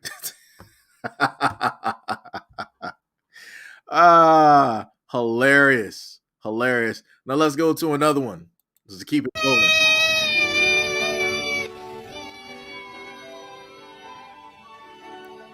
Right? So we see another black man here. You saw like the little Asian girl. She was sitting up there crying, hey, my balloon is basically stuck up there. Man basically risked life and limb to go, 20 stories up to get that. And then a little girl was about to reach for it. Now let me show you something real quick. Hold on. Let me pause that real quick. Now notice, let me show you how that racism works, right? So before the mother came in there, you see the little girl. She was about to reach for the balloon because that's what she wanted. She realized that this black dude did something good, did something that she asked of him. And she was like, hey, it's my balloon. Let's see what happens when racism cuts directly into the picture. Oh no, don't touch my daughter, you black man. And now this dude is going right back to his apartment. And this is the umpteenth balloon that he literally climbed in order to get. But oh no, it's not done yet. A beautiful commercial for toothpaste. Somebody has to explain to me, how in the hell did we get here? How do we go from a commercial? Let me just rewind this real quick. How do we go from a commercial with a little girl that had a balloon stuck in an African man here, all the way to the point of reaching racism, all the way to the point of showing the fact that this man has done this a multitude of times, right? And then he's lying on a toothbrush bed, all for it to turn into brown toothpaste. You cannot make this shit up. You cannot make this shit up. You cannot make this shit up. And they said appearances can be deceiving.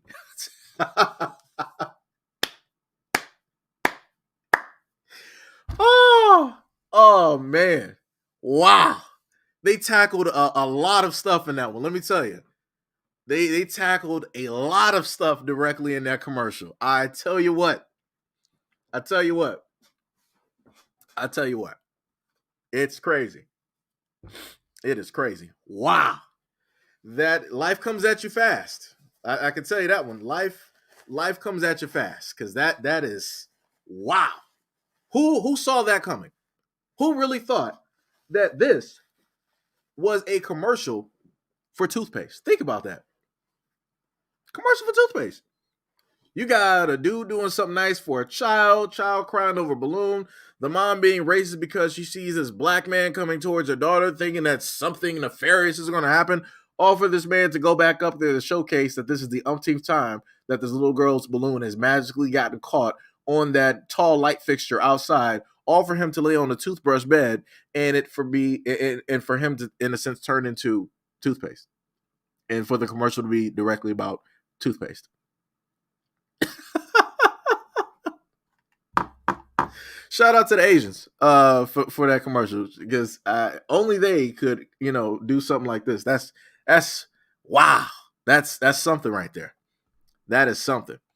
Wow. Crow said, Seji, recently it was reported that Israel said that they wanted to come to Africa. I'm gonna hold my opinion. I'm just gonna, because the funniest thing is, if you look at where Israel is on a map, them coming to Africa doesn't even make any sense. I'm just gonna I'm just gonna hold my opinion on that up until we start seeing some movements, take place. Because like I said before, I have talked about the let's say like Neo-Africa, or the new colonization of Africa by way of Asians and many others directly out there, because the United States has in a sense been losing. The United Kingdom is in a sense losing their grip. So you got many other people like China and other places coming out there and buying up land, and the African government is selling that to the highest bidder. But a lot of people don't know and understand it. This is why a lot of European nations that are landlocked, they have ownership over the fishing areas. They have fishing rights in African waters, which is nonsensical. So the European areas can come directly to African fishing areas and call first dibs on the fish there in the water, while the African residents who normally fish those waters, who's been doing this for generations or eons, they got to sit up there and take a back seat. They got to sit up there and get like third hand stuff. But like I said, Africa got to figure out a way to fix that problem, because it is them. It is their government. It is their people that is ruling over them. In a sense, you can blame Europe, but the other part of that is that you got to talk about the government that is there in some of these, African nations. Just saying. Just saying. Just saying. So now we're going to go to another video directly here. And this one is going to be a pretty interesting topic to say the least, but let's get directly into it. You know the real reason why dating nowadays seems like pulling teeth, it seems like it's the most hardest, stressful thing in the world? The men are poor. Yeah. The men are broke. Okay? They don't have it. They don't have it. See, back in the day, because we live under the patriarchy, especially here in America, a man assumed the entire financial risk of dating.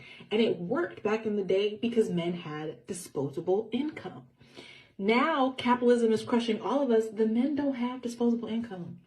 So they can't even afford to spend, $40, $50 at the movie with a woman unless they feel like they're 200% sure that it's going to work out. But the reality is you can never be 200% sure without dating that person. Like, they're trying to skip steps instead of just acknowledging the fact that they're broke. The average man is truly being priced out of dating. But the thing about men is that men very seldom want to do the work to improve their chances of finding a happy, healthy relationship that meets their standards, right? They don't want to get better jobs or maybe another job. Capitalism killing all of us. They don't want to reevaluate what's important to them in a woman. They don't want to get a personality. Read a fucking book. Read a book. Have something to talk about. So we all heard that. So underneath that video, somebody wrote this. It's funny because let's say what she says is true and the average man is being priced out of the dating game. Do you know the implications of that for women? That means since most men are average, they will be out of the dating market, and that means the majority of women will be competing for a minority of men. So what do you think those minority of men are going to do? They are just going to have fun with most of those ladies available, meaning the majority of y'all ladies won't get any monogamous men that will commit to you that you want long term and will end up alone or a single mother. So again, going right back to what it is that she decided to state, it's like, hey, men out here are broke. They don't got it. But I'm like, what men specifically are you talking about? Because I know damn well you can't be talking about white dudes. I know damn well you can't be talking about Asian dudes. You can't be talking about Indian dudes. Who specifically, realistically, are you actually talking about? Who? And then the other thing that's also killing me is the fact that if you're stating that, you can't find men who can afford to take you out, which is the funniest part, because it wasn't that long ago that on the live stream, we already went over the stipulations that were presented directly out there to men, where it was this list of like 20 different places that a man ought not to take a woman. Chain restaurants, don't take her to the gym, a family gathering, don't sit up there and take her out to the movies, but yet she listed the movies. And I'm like, so what are we doing here? So is it that a man can take you to the movies or not take you to the movies? And then she was like, afford to take a woman out to the movies for $48. You do $48 is a lot of money for a movie. So what? That's the tickets and that's the food? Because I'm trying to figure out where the 48 where is the $48? Because that's damn near 50. If I'm being real, I'm a gamer. That's a little bit close to the full price of a AAA game. It wasn't that long ago during the 360 era that video games were $50 to $60. You're looking at a AAA game, but yet you don't have the reusability when it deals with that movie, when it deals with that date. You're not able to sit up there and put that directly into your game system. You're not able to sit up there and replay that over and over again, directly on your computer. You're not re-eating that same food being, produced right in front of you. That same experience produced right in front of you for $50? That's crazy. That's 1,000% crazy. What are we doing out here? Damn near $50 to take somebody else out when you can barely afford to take yourself out? What is going on? And then it's like, listening to her, she understands and knows that capitalism and everything else, the economy in general, is messing everybody up. But yet you're still on here trying to get on men and still trying to call them broke. But I'm like, what about you though? I'm like, obviously you must have some money because you wanted to roll up here on your camera in your bathroom, small bathroom I might add, with hair that is not yours, because obviously that's a wig, and you got makeup and all this other type of stuff on, and you wanted to basically showcase yourself as if you're some type of grand wisdom. But it's like, you just said it's beating your ass too, but yet you don't consider yourself broke while going out on these dates. I'm like, ain't that a bitch? So the man is supposed to facilitate all of this shit, and then on top of that, you want to go back and you were like, oh, back in the day, men used to do this. Well, back in the day, let me just be frank, women were in the kitchen. Let me just be honest.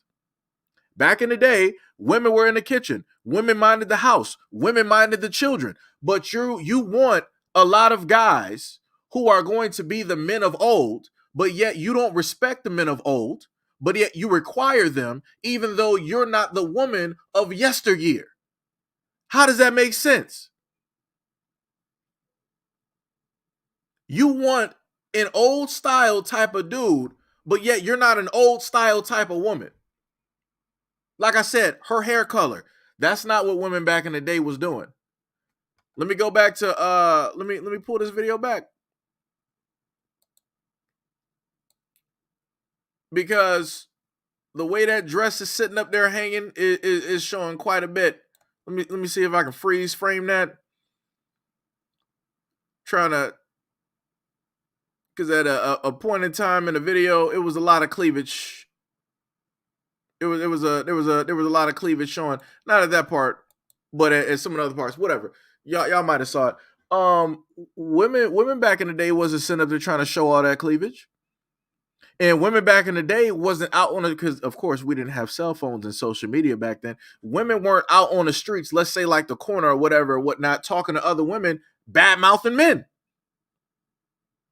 They were conducting themselves in such a way that they would actually find a suitable mate that will be willing to actually take care of them, get married to them, commit to them, have kids, be a husband, be a long-term partner. Like I said, we're like, the logic that is out here is crazy. It is crazy. It is crazy. Like I said, you're asking for something that you yourself can't even provide. How does that work?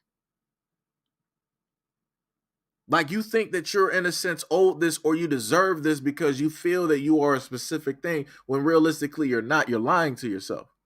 You're deceiving yourself. And then you're deceiving others by putting this type of nonsensical message directly out there. That's crazy. And this is why I sit up there and tell a lot of women, like, yo, stop listening to a lot of these women out here on social media, because they're going to lead you into the road of staying single forever. And then as soon as they sit up there and get a mate, everything that they've been saying on social media and everything that they've been sitting up there telling you as a woman, guess what? Oh, now that stuff don't exist. Now it's about, oh, look at me and my boo. Look at our kids. Look at our car. Look at us getting the bag. Look at us getting married. Look at us on our vacation. And they sitting up there telling you, like, hey, be happy for me. Be happy for us. But always remember that you're going to stay single. You're going to be single. You're never going to find the right person. All men are trash. All men are broke. The dating market is shit. And women need to cling on to other women and empower themselves and stay independent, stay boss bitches, and stay getting the bag. And don't be focused on a man, a relationship, or marriage. Just stay focused on the bag and becoming that bad bitch CEO. like I said, and I've been seeing this on social media for quite some time, for quite some years. And I don't understand how it is that women are still prescribing to a lot of these other women out here. How can a woman that's never been married or engaged give you great marriage advice? How can she teach you to sit up there and capture or ensnare a man? How? She done had 9 relationships in 12 months. How can she give you great relationship advice? 9 relationships in 12 months and ain't never been married. How can that woman then teach you how to get married and stay married? How? She can't. It is impossible because you don't have the experience. You don't have the facilities to properly teach that information. But like I said before, it is what it is. It is what it is. Now, we're going to go directly to another video directly out here that's roughly within the exact same vein.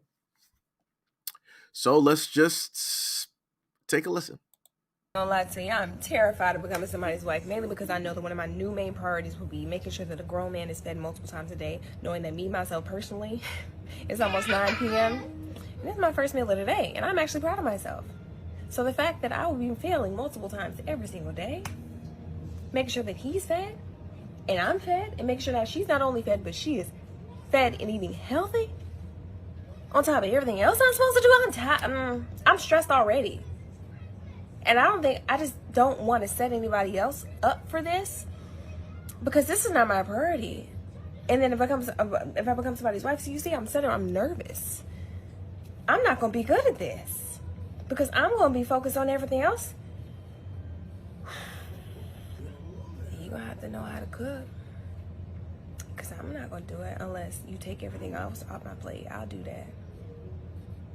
I'm tired. When I say my armpits are sweating right now, I'm nervous. I'm not going to be able to do it all. Sorry to that man.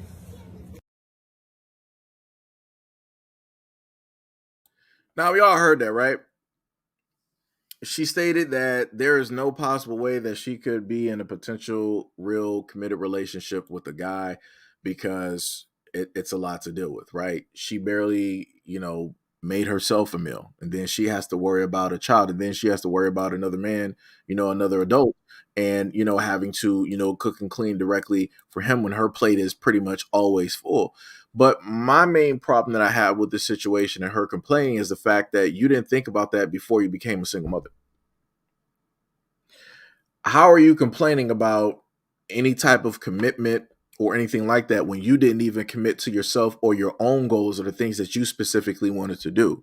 You committed to somebody else's dick first before yourself, which puts you in a predicament of now being a single mother. And now you're out here basically complaining about men and how it is that you're afraid of being in a committed relationship. You're afraid of being engaged. You're afraid of being married. You're afraid of having that complete household because you feel that it's going to be a lot of work. When realistically, you could actually look for a guy that would understand that predicament and be like, yo, I'm not even asking a lot. I just want, a wife. I just want somebody that's going to be there. How do you know that the man that comes into your space needs you to cook? Some men know how to cook, or some men got enough money where they can sit up there and hire a chef. Some guys work out, so they got a specific diet regimen. So again, they don't need a woman to sit up there and cook. The cleaning aspect, a lot of dudes out here know how to do their own laundry. So it's like a lot of the stuff is directly knocked out of the park. So again, that X's that, stuff off. So realistically, as that woman, you have that child to deal with that you're struggling still to sit up there and deal with. And then this goes into the other aspect where you got a lot of women on social media that state that, it's so empowering and it's so great being a single mother. And they're trying to encourage other women to go out here and be single mothers as well, because women can do it all by themselves. And you just literally heard a woman state that, no, this is tough. This is hard. I realistically, technically don't even want to do it. And I'm proud that I even made it this far with making a dinner or some food for myself, because magically she is so overwhelmed. But again, I'm going to just reiterate, you weren't overwhelmed when you were sitting up there lying down with that dude and taking dick. But nobody wants to say that. Nobody wants to bring that up. But yet everybody is always out here talking about it's the men's fault, it's the men's fault, it's the men's fault, it's the men's fault. I'm just, hey, I'm whatever. But we're going to go to another one. And this goes into the effect of culture that I states needs to be shut down, right? All right, I got to pause this. So the video states when the babysitter is canceled. So you see a mother that is at a club or a concert, and you see her still dropping it down. She want to dress like sexy, and she's still dropping it and, open it all for everybody to take in with the baby directly on her shoulder. And this is the type of culture that I state needs to be X'd out. This is the type of culture that needs to be called out. More women needs to look at this and be like, yo, this is not what a mother does. This is not what is supposed to be happening. Why would you take a child to an engagement, to an adult engagement, knowing the fact that there are great potentialities of fight breaking out, of gunshots basically happening? You got weed directly in the air. You got people that are sitting up there drinking. You got a variety of things that can sit up there and take place. Why would you bring a child into that environment? Where is CPS? Where is CPS? Where is CPS? And she is clear cut also showing how it is that she got that child. It's crazy. It's 1,000% crazy. Like I said, stuff like this should not be happening. This just should not be a thing, at all. It just shouldn't. It just should not. But yet here we are. This is what we're looking at, right? Like I said, this is crazy. So you didn't have family, nobody that could watch that kid, so you can sit up there and go out. But like I said, this is how you got a lot of mothers out here, how they prioritize their needs over their kids. And people sit up there and state that men are the problem.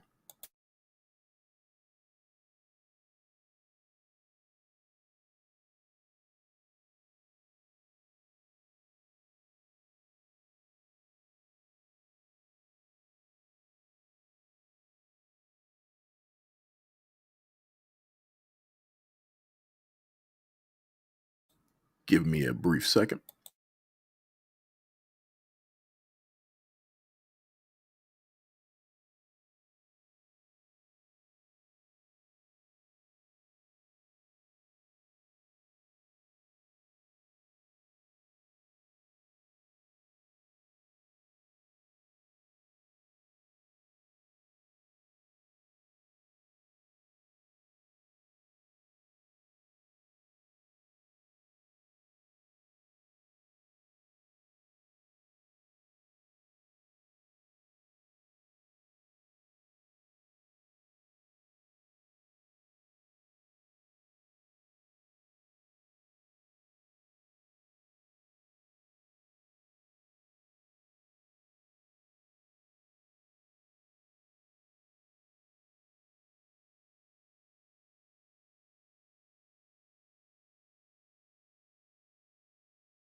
All right, I'm back, making sure that the mic is up. Yeah, it is. Okay. Whoa, wait, let me see this video. Hold on.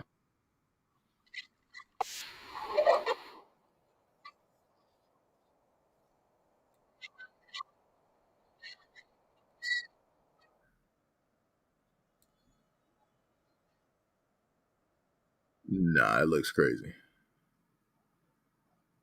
That looks crazy.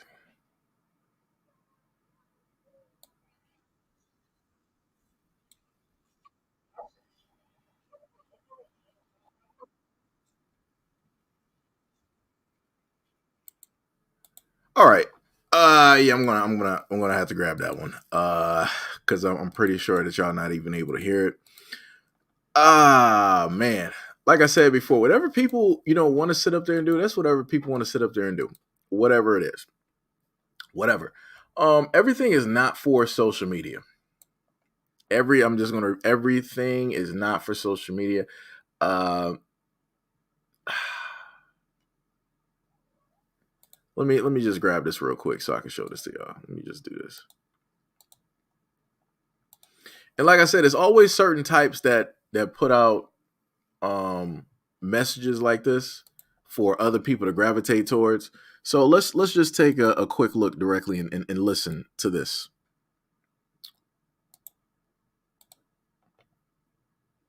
I got to take some of the videos now. Okay, I got you. All right, remove.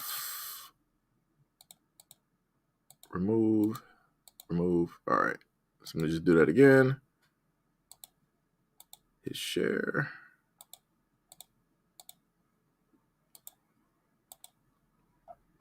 People be like, you too pretty to be out here eating niggas' ass. No, the fuck? Actually, if you a nigga and you don't like that, I don't want you. I don't want you. Cause what? You eat my ass and I eat your ass. Let's switch. And if you ain't with that, I don't want you. You're boring. You're not adventurous. I like adventurous niggas. Thoughts? Anybody? Thoughts? Thoughts? Thoughts? Anybody? I'm just gonna let the people in the comment section. Any thoughts? Any thoughts? Any thoughts? Like I said, whatever people want to sit up there and do in their own private time, that's whatever people want to sit up there and do.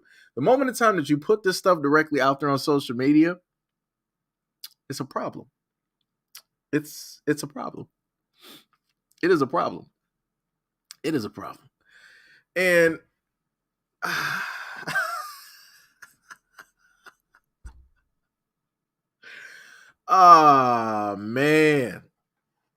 man. Pink said this is why everybody can't be around everybody. That's yeah. And this is why I sat up there and told a lot of women, like, yo, stop allowing other women to like be kissing on your kids. Like, yo, when for shout out to my son. When his mom would sit up there and have like female family members and stuff like that around, like, women would always like want to kiss like the kids and they want to sit up there and feed the kids and and stuff like that. This is them like younger days, like earlier 20s, right?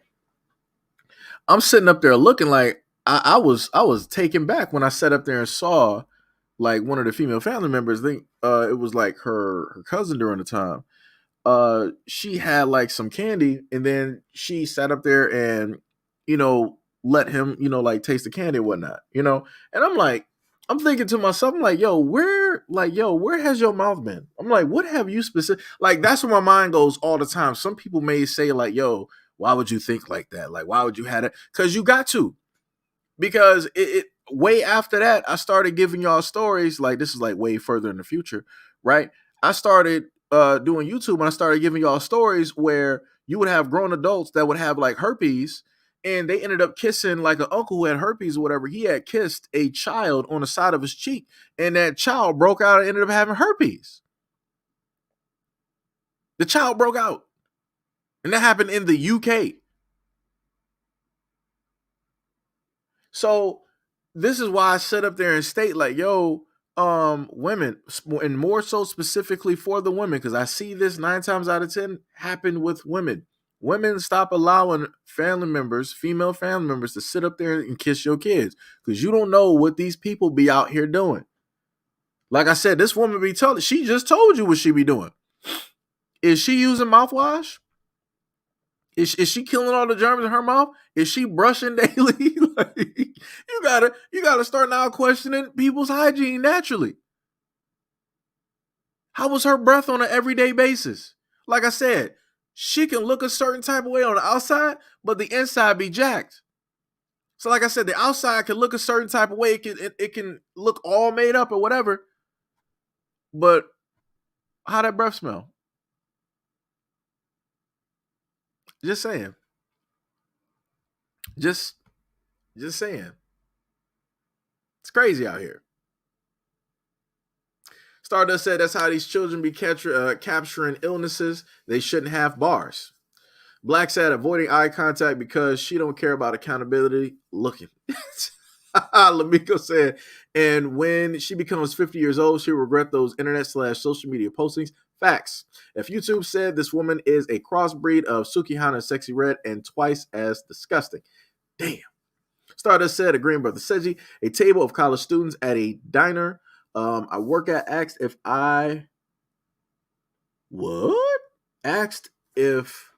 they could eat others' leftovers. I said no because you don't know what people have in. What the fuck? Bro, how down bad are these college students? What happened to the time period of where college students are like, yo, I'm just gonna spend like a couple hundred on some ramen and that'll get me through the year or whatever it is. Why are you looking for people's leftovers? Like, what is happening out here? What is really going? Like, this economy is beating everybody down. That's crazy. Woo! If YouTube said if she eats, but I got to question her cooking, hygiene, and cleanliness. Like I said, whatever people want to do is whatever they want to do. Just don't advertise it to the whole world. Don't advertise it to the whole world. Advertise that to the specific person that you want to be with. What was that one girl, Miami? That was with Diddy at one time. She was a part of the City Girls, and she told people that she liked to be, golden showers. I'm like, why would you tell people that? Why would you tell people that? Why would you sit up there and why?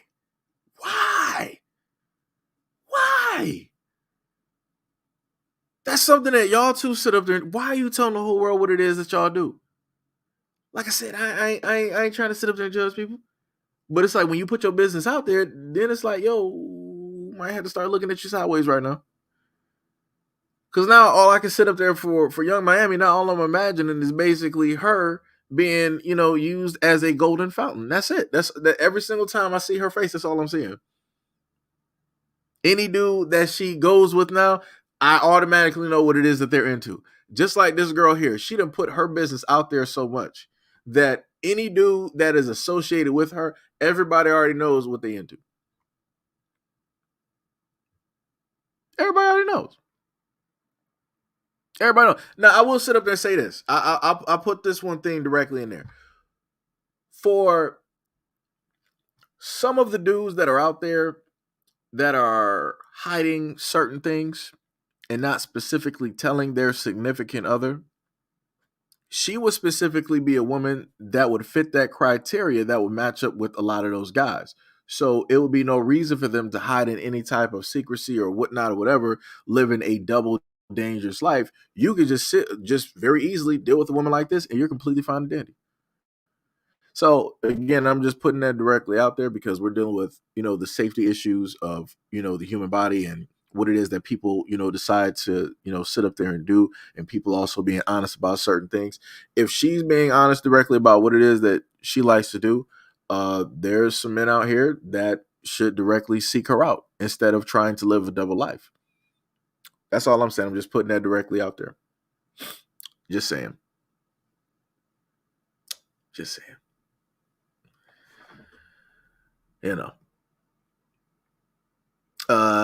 If YouTube said, we know Young Miami tan is natural at least. Yeah, that's true. That's true.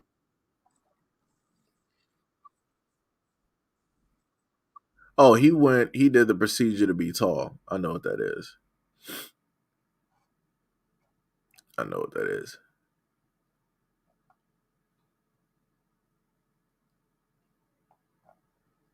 Let me see what else we got up here.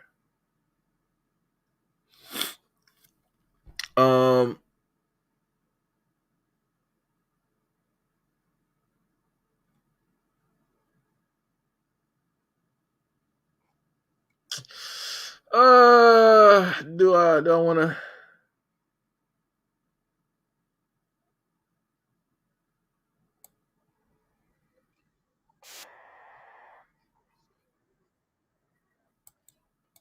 Hold on, let me showcase this. Now, I don't find nothing wrong with this one. She got locked out because she decided to come in at 5 a.m. You shouldn't have been out that late. If you live with a significant other, realistically, now if let's say like you out there with like family, that's different. That's whatever. If you out there with your random ratchet ass friends and you sitting up there effing nigga free, if you doing all of that, it's some problems.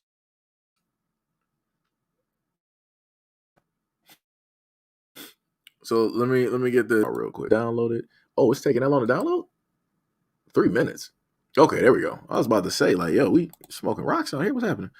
Let me see. Video file. Let's get that one out here. All right, now I'm getting pissed off. Hold up, ho. I sit down, y'all.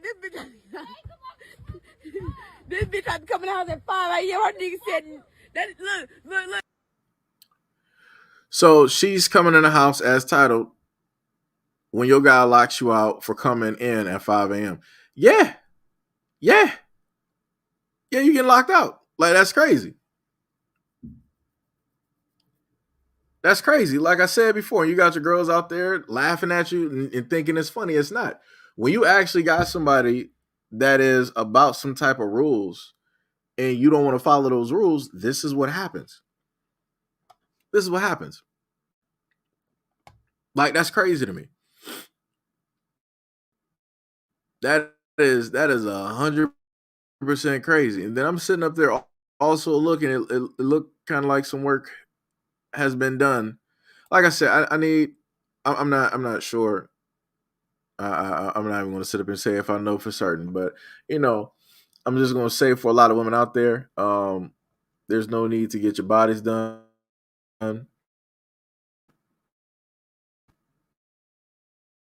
Stop getting your bodies done. Just putting that out there.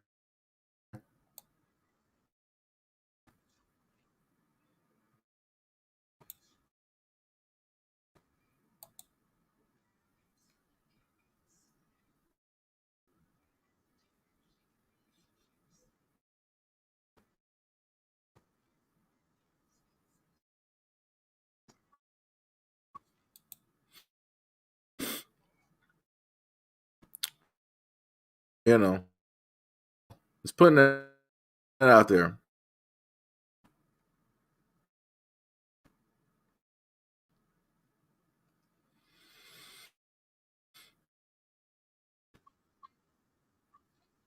If women collectively said, we will no longer cook and clean, well, most men still want wives.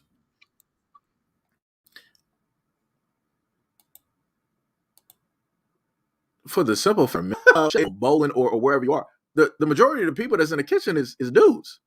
Like, whenever you look at Kitchen Nightmares or whatever it is, it's always guys in the kitchen. So it's it's a little bit perplexing to me. When I see people basically say certain things, I'm trying to get this video for y'all so we can watch this video together, because it's about a 2-minute video. We're gonna watch this. We're gonna take it in. It's only about like 15 of us here right now. So yeah, we just wanna 21? All right, no problem. We're just gonna sit here, we're gonna watch this, we're gonna listen to what it is that she has to state right now. Let's just listen to this. It's really sad that some men can only see a woman's value, and a woman's only worth to some men is her ability to cook and clean. That's what they want you to do. If you can't do that, they don't even see you sometimes as a woman. I remember a couple of months ago, I featured this couple where the woman was making a lot of money. She was the primary breadwinner. And for 1 month, only 1 month, her husband actually made like the most money he ever made. I want to say it might have been like $50,000 in a month, which wasn't even like she made way more than that. But he finally made some big boy money, right? And so he was like telling the therapist, you know, I just want like a meal every now and then. I just want her to do some laundry. Now, this woman made so much money, she could easily hire a maid. She can easily hire a chef, but he didn't want them to do it. He wanted her to do it. Because he didn't see himself as a man being the man of the house if the little woman didn't have a pot in one hand and a mop in the other. I also saw this woman recently on TikTok who was talking to this guy. She's a single woman who makes a lot of money, and she has kids and everything. She was talking to this new man who she was also has, I think, a chef and a nanny and everything. She had like she hired out staff so that she could fully run her and operate her business. And he acted as if he was offended and appalled by the idea that she, as the woman, would dare have someone else clean her house, have someone else cook her meals. Because for some men, your only value is your utility and what you can do. This man can't handle the fact that his wife isn't the one that actually is cooking the meals or doing the laundry, that she can afford to actually outsource. Like, why not think that's a good thing as long as it's getting done? But that's not what it's about. It's about the power of feeling like I'm the one that makes the money and you're the one that cleans the house. And it's a shame, because if you truly love someone, why would you let something like her life being easier be an issue for you? So let me just rewind back to that question that was up there, right? Said, if women collectively stated that we will no longer cook and clean, would most men still want wives?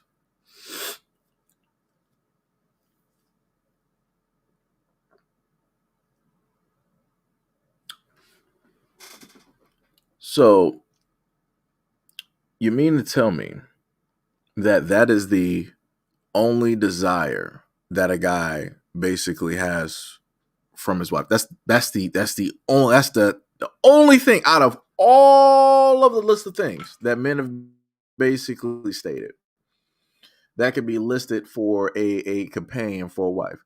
The only thing that we're talking about here is cooking. That's it. That's crazy. That is crazy. If YouTube said men can buy cooks, maids, and whatever else, if he has a woman, he doesn't want to pay for that, much like a woman doesn't want to protect her house in case of robbery if a man is present. Simple, honest, right? So if YouTube said no, right? Most men wouldn't. From my, I'm just going to say I can only pretty much, speak for myself. It's an enjoyable factor if a woman is able to cook. Other than that, I can, cook for myself to sustain myself if need be. I can easily sit up there and do that. I'm not going to sit up there and starve and die. So I can easily, do that. Or of course, like what most men sit up there and do, what? We're going to sit up there and order out, right? We're going to get something that might be pre-made or whatnot or whatever. Or we might have certain days where it's like, all right, man, I'm going to sit up here and buy like some steaks or whatever it is, or some fish. I'm going to experiment. I'm going to watch, like Food Network, some videos on TikTok or YouTube. I want to try something out and, see how it works. If it works, it works. If it don't, it don't. Right? So I can only say for me, I never made it 100% a requirement. If you know how to cook, that's great. But I'm not going to automatically depend on it, because guess what? If she happens to get sick or if she's in the hospital, guess what? Then I'm asked out. So who's going to cook? Who's going to be, directly in the house preparing meals? It ain't going to be her. So then I'm going to have to figure out something to do. Correct.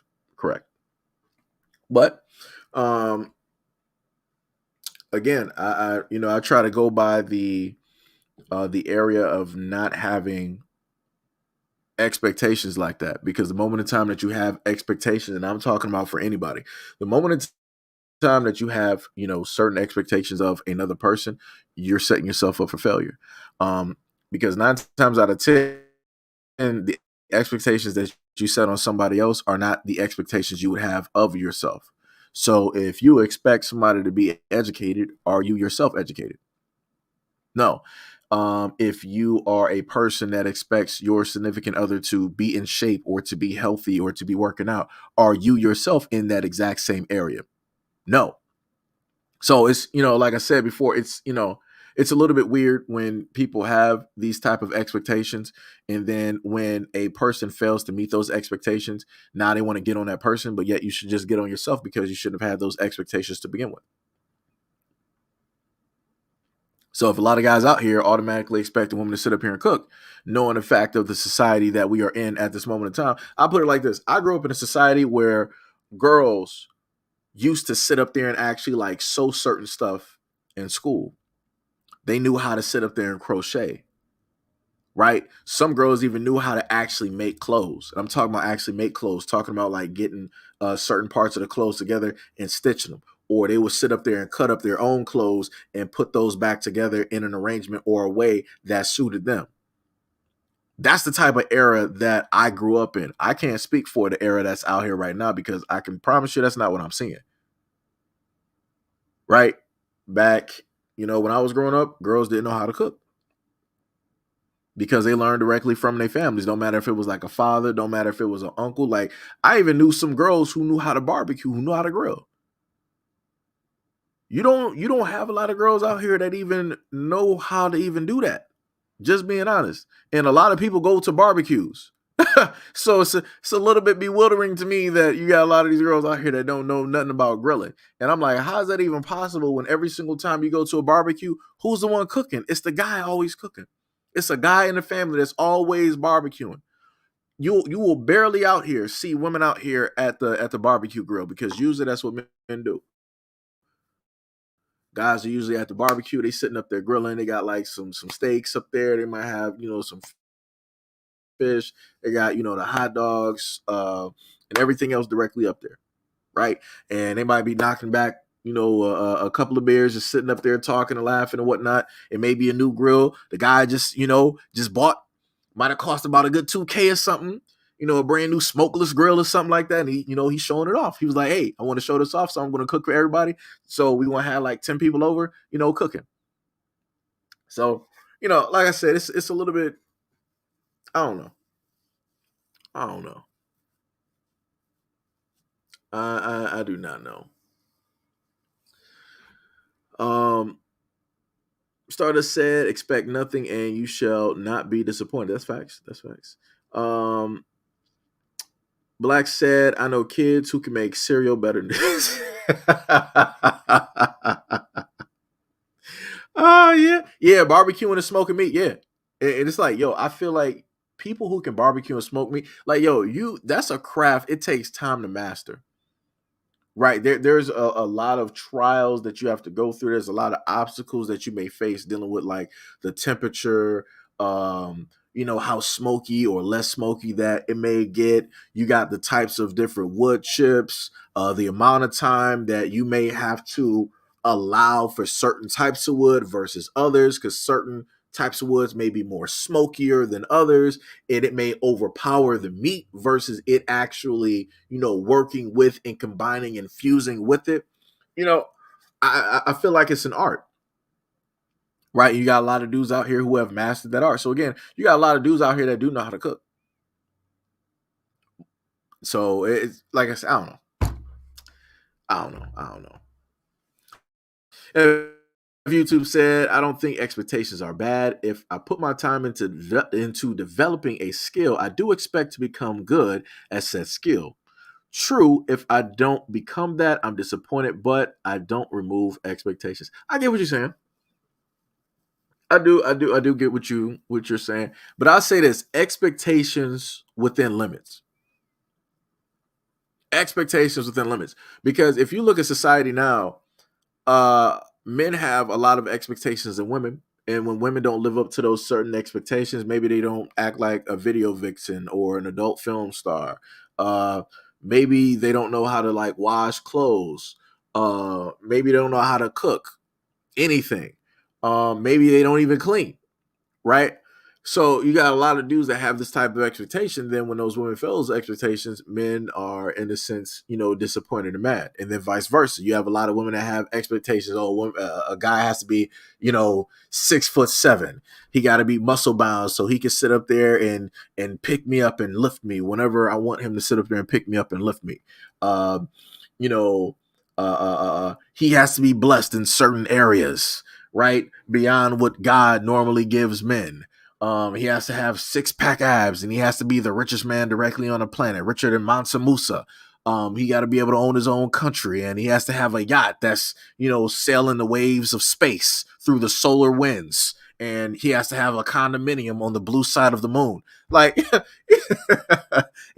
it's all of this crazy type of stuff of expectations, that's put and placed directly on a guy. And then a woman will sit up there and say, I expect these 100 things from a guy, but he better not expect nothing from me. And I'm like, this is where we go wrong. This is not how that works out. Like, it's, it's crazy.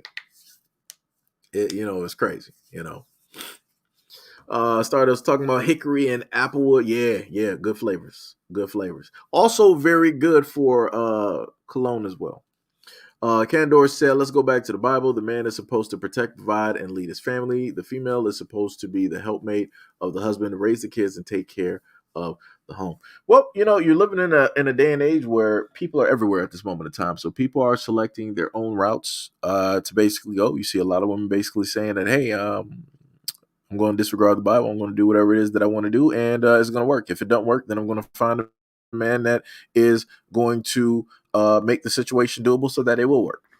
So, hey, it is what it is. Shout out. What is up there, Candor? What is up? Pink said, my husband and his friends challenged me and his wife to do a barbecue. We succeeded, but we'll never do it again.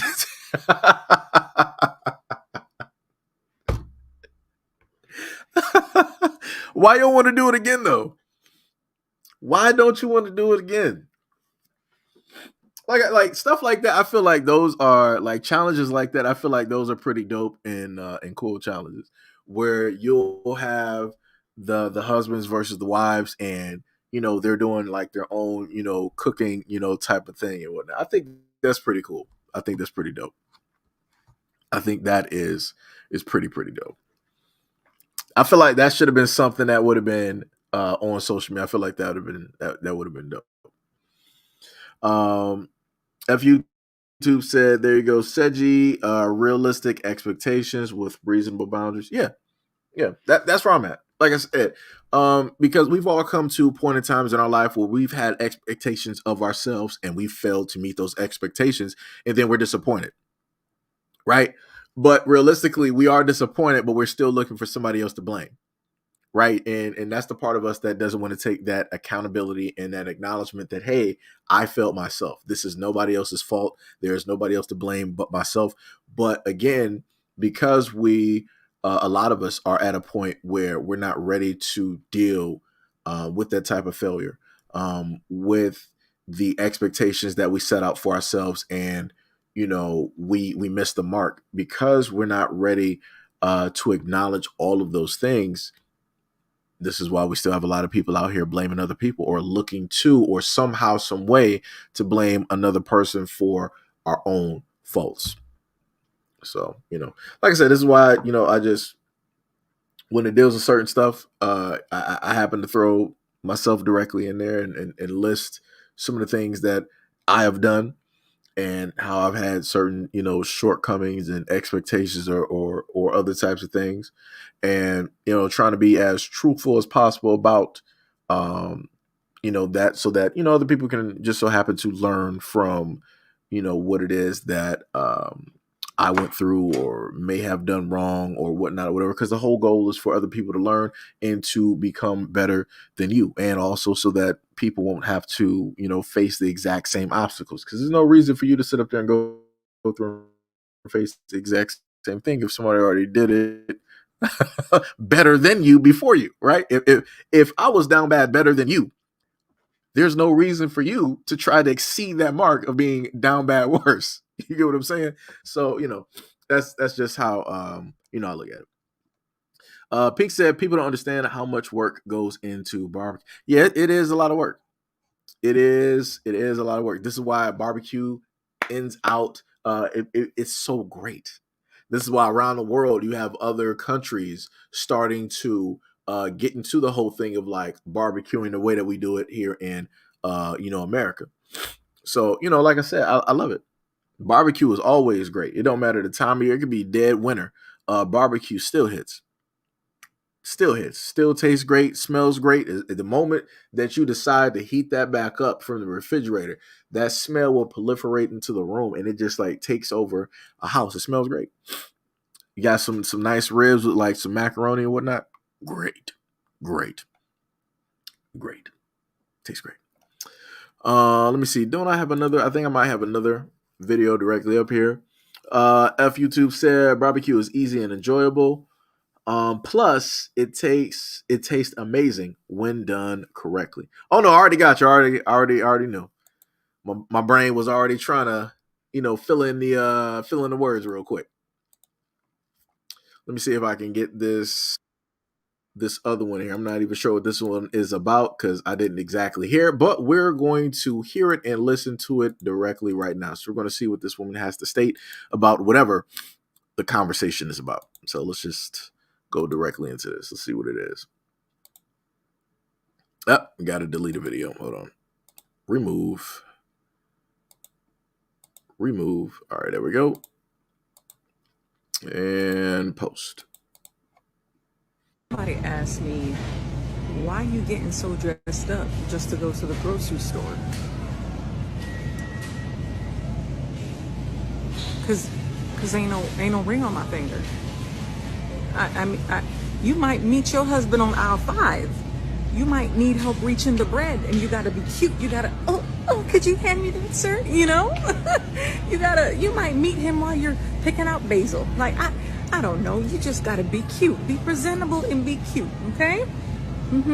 Yeah.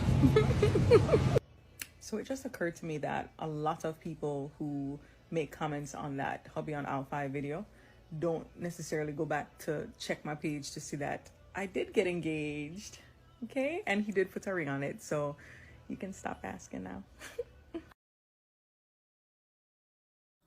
I just want to note this. Originally, I heard her voice. Let me go back to that. Hold on. Let me go back to that. Somebody asked me, why you getting so dressed up just to... Now, okay. Maybe I'm a little bit lost. Maybe I'm mishearing some stuff. So the switch that took place, it was vastly different. You heard her out in public. I'm like, all right, so this is a black woman right here. America. Born and raised, right? I'm sitting up here, I'm listening to the voice. Go to the grocery store. Cause ain't no ring on my finger. I mean, you might meet. Right, I'm sitting up here listening to the voice. I'm all right. This is a black woman. Okay, I see where you're going. All right, you talking about being everywhere and being presentable because you never know when you might meet your potential mate. I get that, no problem. I'm right there with you on that. And then we sit up there and slide directly over to the last part of the video, and then I get hit. Yeah. So it just occurred to me that a lot of people who make comments on that Hubby on Aisle 5 video don't necessarily go back to check my page to see that I did so get I engaged. don't in the Okay? video. And he did put a ring on Yo, it, it so- just came. Yo, what just happened here? This is when looks can be very deceiving. I agree with what it is that she stated, but the looks are very deceiving because I swore to. I'm like, all right, this is a black woman. I see what you're saying. I got you. You looking nice. All right, okay. And then the accent just came. I'm like, what the hell just happened? Like, did we just? Is this like a twin? Is this two different? Because the accent came so thick. And it was just, it was instant. It was like when she was out, it was a black woman. Then when she went home, it was Caribbean or whatnot. She was just automatically from the islands. That just threw me off. I mean, she's still cute.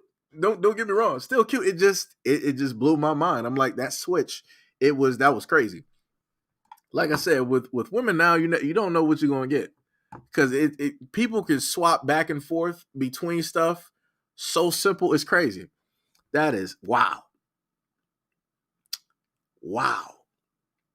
That's crazy. Black said, who goes recording at a shopping mall with no carts? I mean, yeah, I get that. Yeah. F YouTube said, I'm with you, Seji. I thought she came from Black to Jamaica real quick. Yeah. Yo, JR, what is up? I mean, RJ, what is up? Said, she's Caribbean, WTF. Yeah. Who goes? Yeah. I trust my instincts. She's a setup girl, in my honest opinion. I don't know what she is. I just know that was different. That was different. That was real different. Like, that's crazy to me.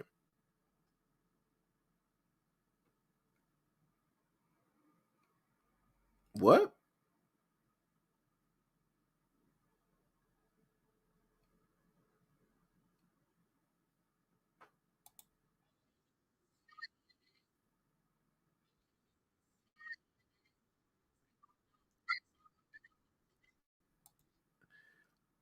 All right, let me see if I can snap this in real quick.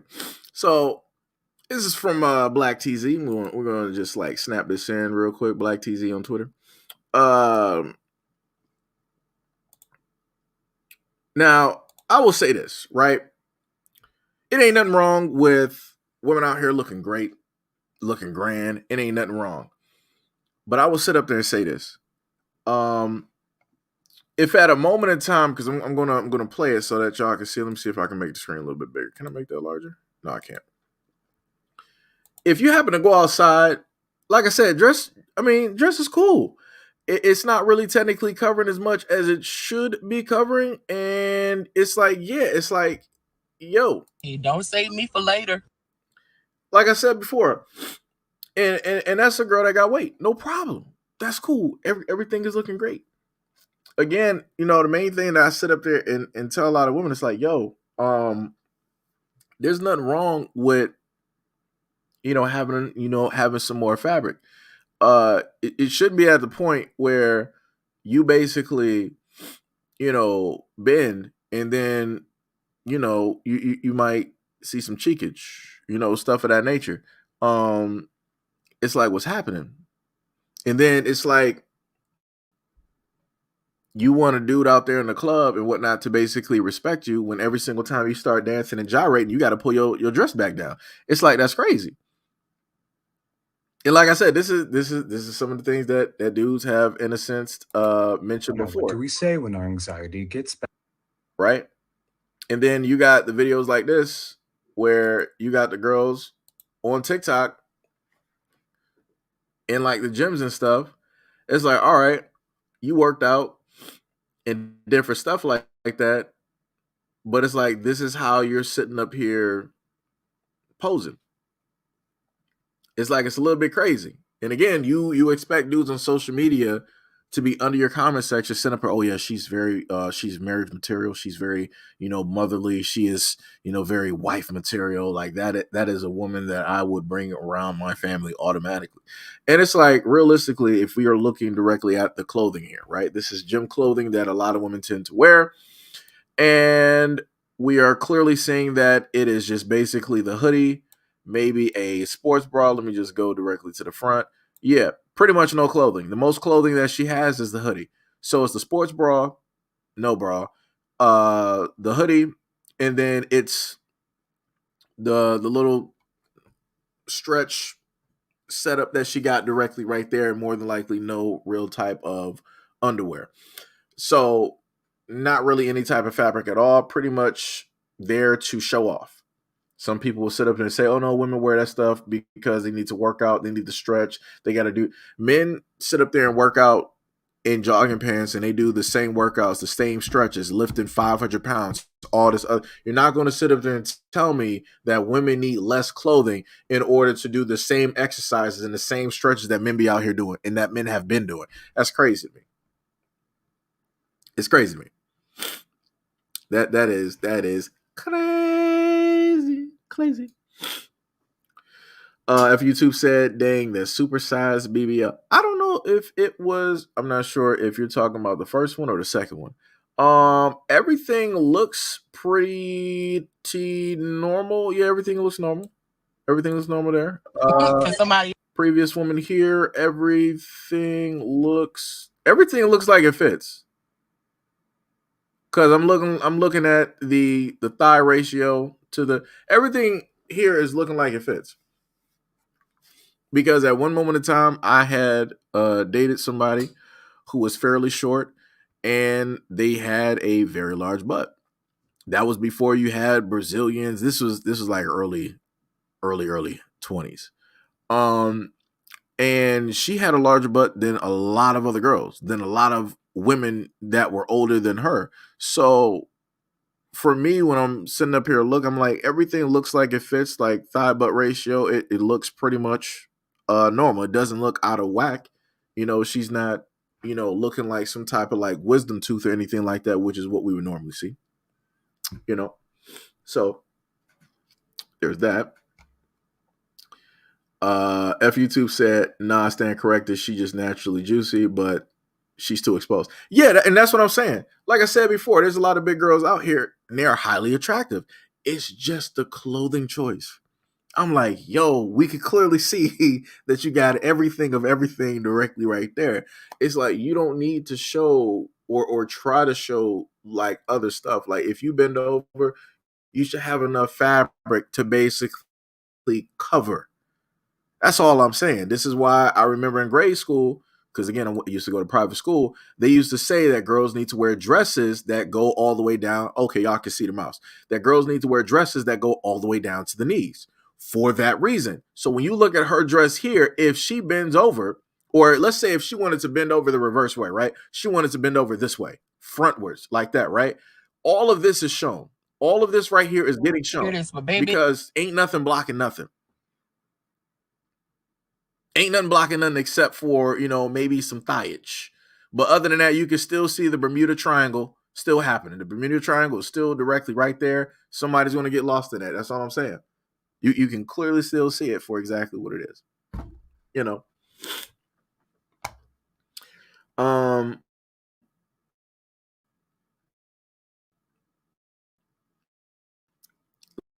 me see.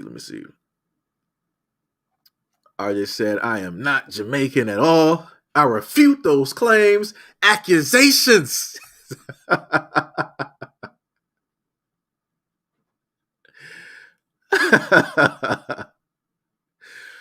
Gail said, y'all can put on y'all stretch pants and Lycra. What the hell is Lycra? Hold on, let me look that up. What the hell is Lycra?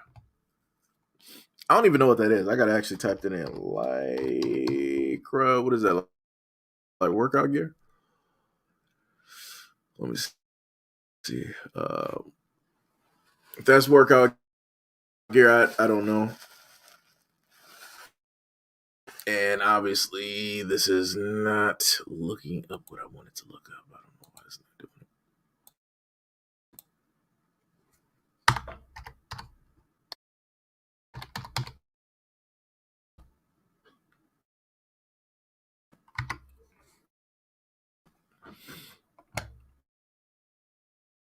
I know clear cut. I typed that in and it's not going to it. Whatever. I'm just going to guess this works. If we're going to be real about the whole thing, it's a setup. Having cameras in the gym, having women sit up there and record men in these gyms, it's a setup. Like women all the time used to always say that it's wrong for guys to sit up there and just be recording women out there in public, right? Because they don't know what they're going to do with the video, where the video is going to go. Cool, no problem. I understand you.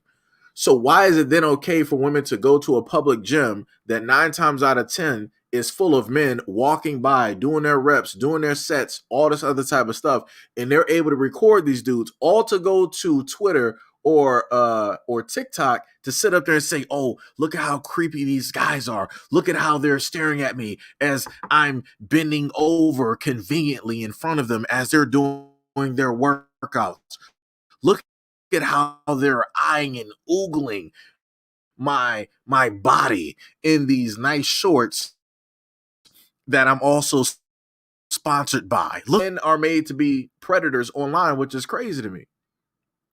Like I said, if they were to have actually done this during the Me Too movement, there probably would have been so many dudes locked up right now just off of them doing videos like this. It's crazy. It's crazy.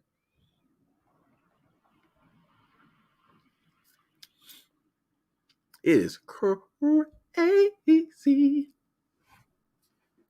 See, when I sit up there and say, you know, because I am from Detroit, you know, sometimes I either say like Caribbean or Caribbean. Some people get like mad. It's like, yo, you're pronouncing it wrong. It's like, yo, we all know what I mean.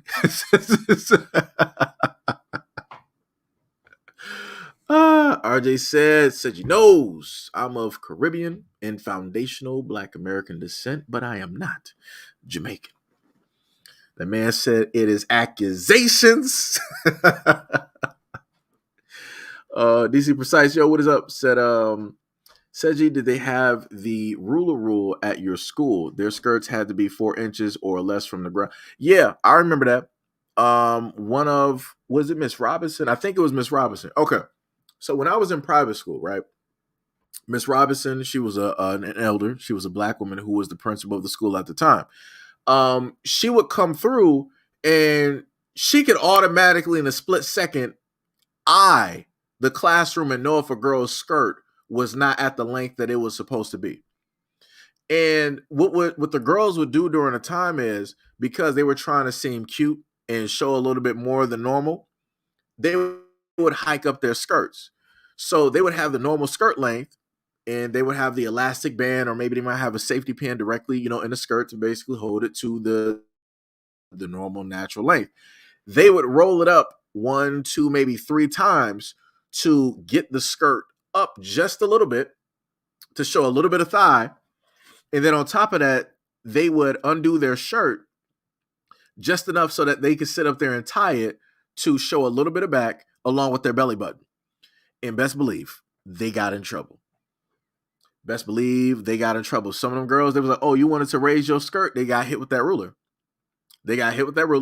Either on their backside or on their thighs. And she sat up there and told them, see, you wouldn't be able to feel this if that skirt was lower. If that skirt was where it was supposed to be, this ruler wouldn't be hurting you right now.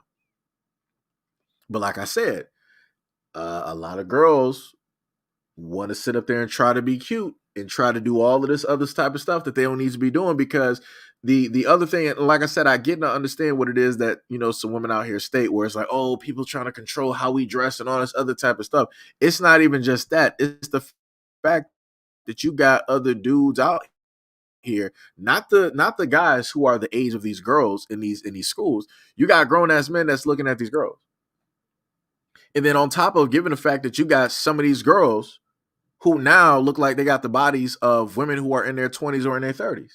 Because it used to take a point in time for girls to actually start to grow, right? To actually have those bodies that, you know, adult women have. Now it ain't no growth. It's just there. So then you put on top of that makeup, you put on all of these colorful wigs, and then you start having them go into the dressing attire of older women. What do you have? You have somebody that does not look their age. And I'm talking about just physically. You're looking directly at what is presented in front of you. They don't look their age. The makeup ages girls. Like, for people to not sit up there and understand and see that is beyond me. I'm bewildered, because I noticed that back when I was in school. I'm like, yo, ain't we the same age? But I'm like, you look different. I'm like, why do you look older? why do you look like you look like one of the teachers now? I'm like, that's crazy right now.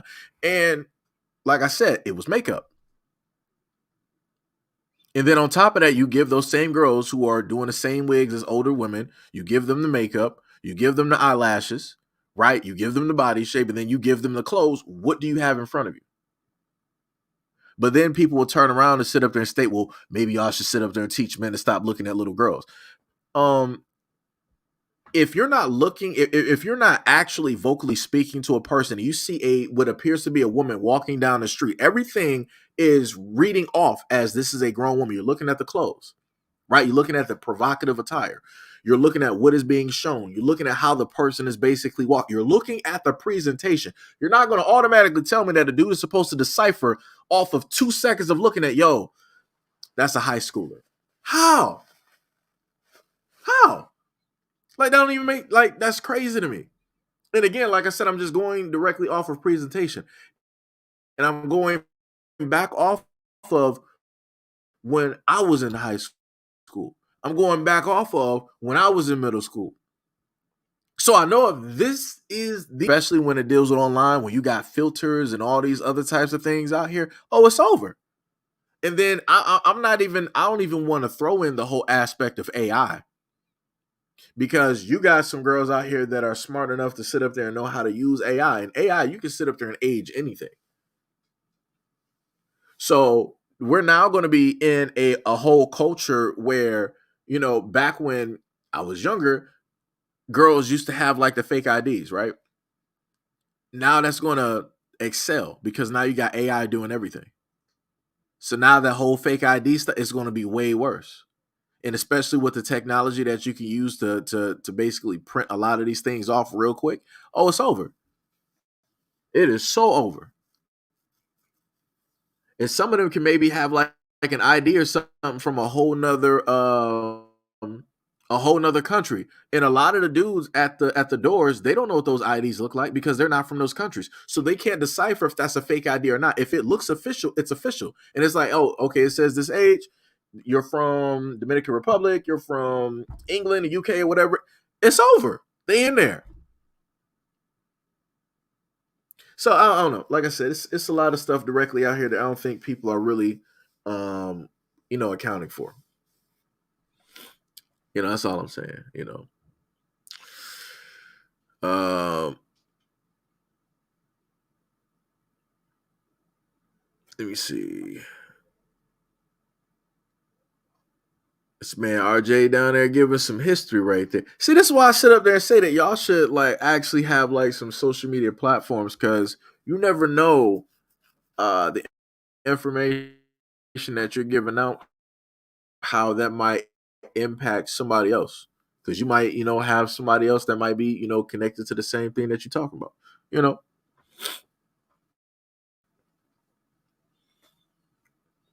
Stardust said artificial hymns and popping a few buttons on their blouses. Yep. Everything not to hold females accountable. Everything is always a man's fault. Yep.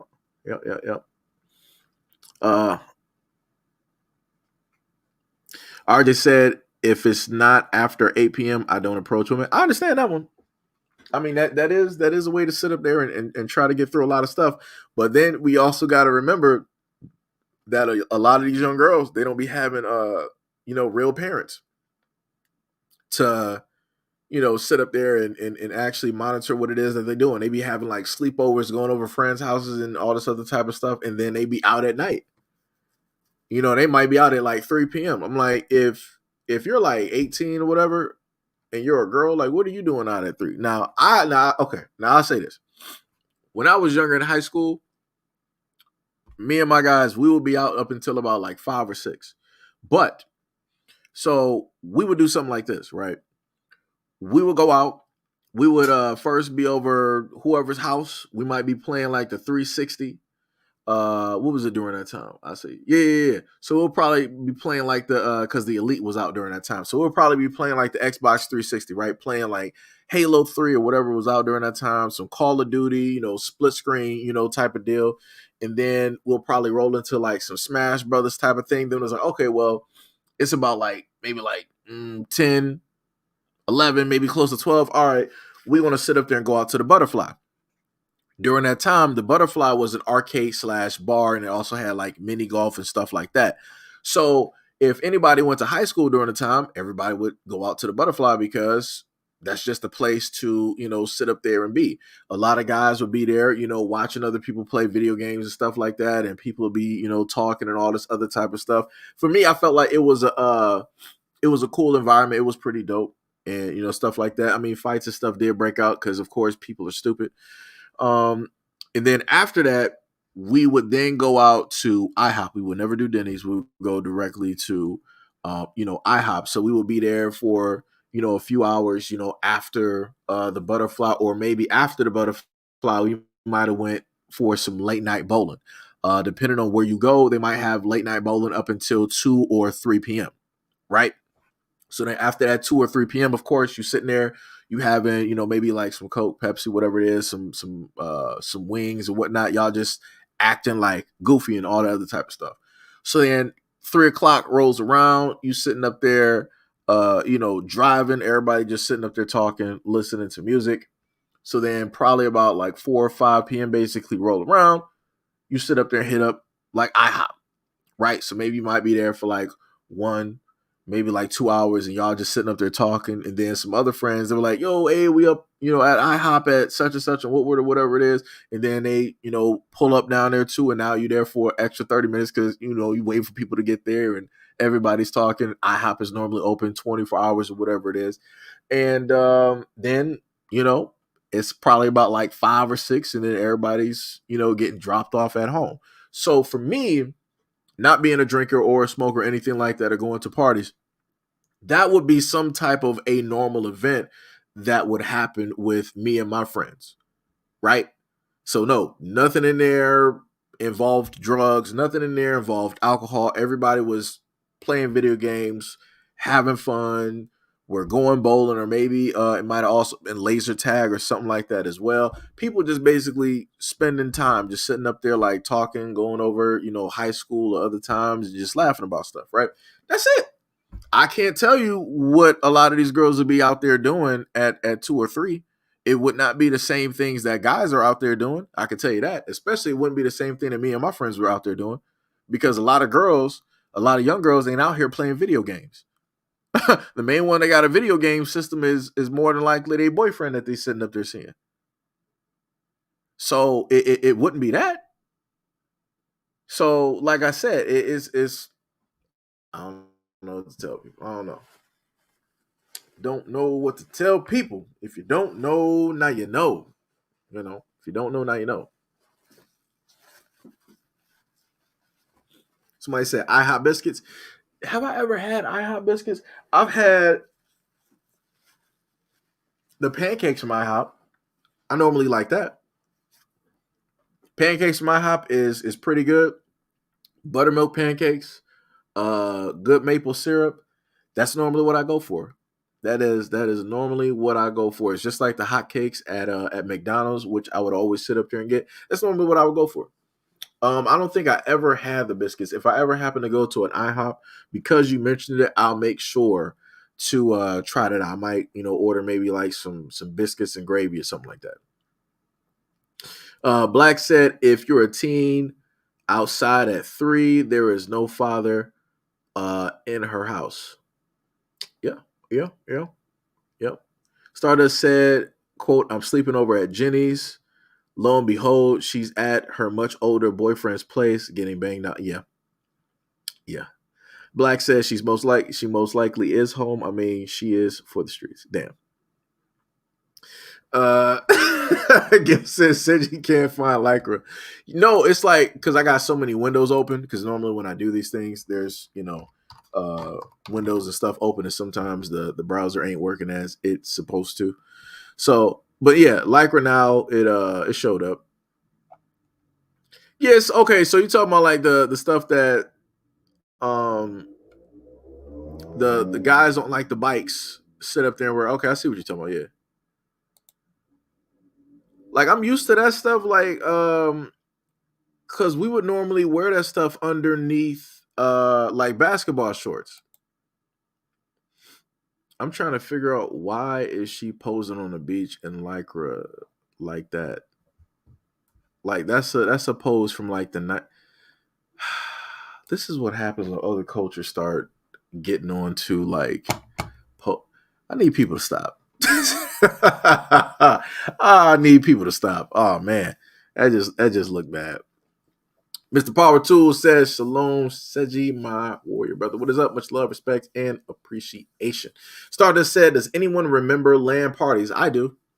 I was back from a time where you would actually bring your tower and your monitor directly over to somebody else's house. Like, I remember having to have my friends help me disassemble, because back during the days, like the monitors for computers were like tube TVs, right? So you would have to carry that, and you would have to sit up there and carry the tower, which I'm hitting on the side right now, and you would put that directly into the back of like somebody's car. And then you're going over there, you probably got like Frostbear, you got LimeWire, you might have like Napster, you might have some movies directly on there that might have just recently came out. You might also have some video games on there too, like some Team Fortress, World of Warcraft. What was the other thing that I was thinking of too that I had directly up there? Or you might have had a game back during that time called Mugen. I remember having that game, and I still got it on my older Dell computer. And I had a part of like the roster. If you ever play Mugen, it is very hard to find some of the sprites to get those files and put them directly into your game. If you had like the whole roster, you were A1. It was like, yo, you needed to bring your computer every single time so that people could sit up there and play. Like, you would have characters from like, let's say like Jurassic Park versus Ronald McDonald. You would have like the Hamburglar versus like Barney. You would have Mr. Rogers versus Goku. Like any battle that you pretty much imagine, you can just have that happen on Mugen. That was a pretty dope game. And I really feel like due to that game, that also helped a lot of crossovers in video games that we have at this moment in time.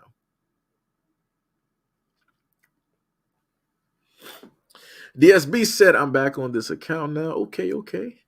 He said, I'm waiting on GTA 6. Oddly enough, I am too. And this is coming from a person who never played GTA.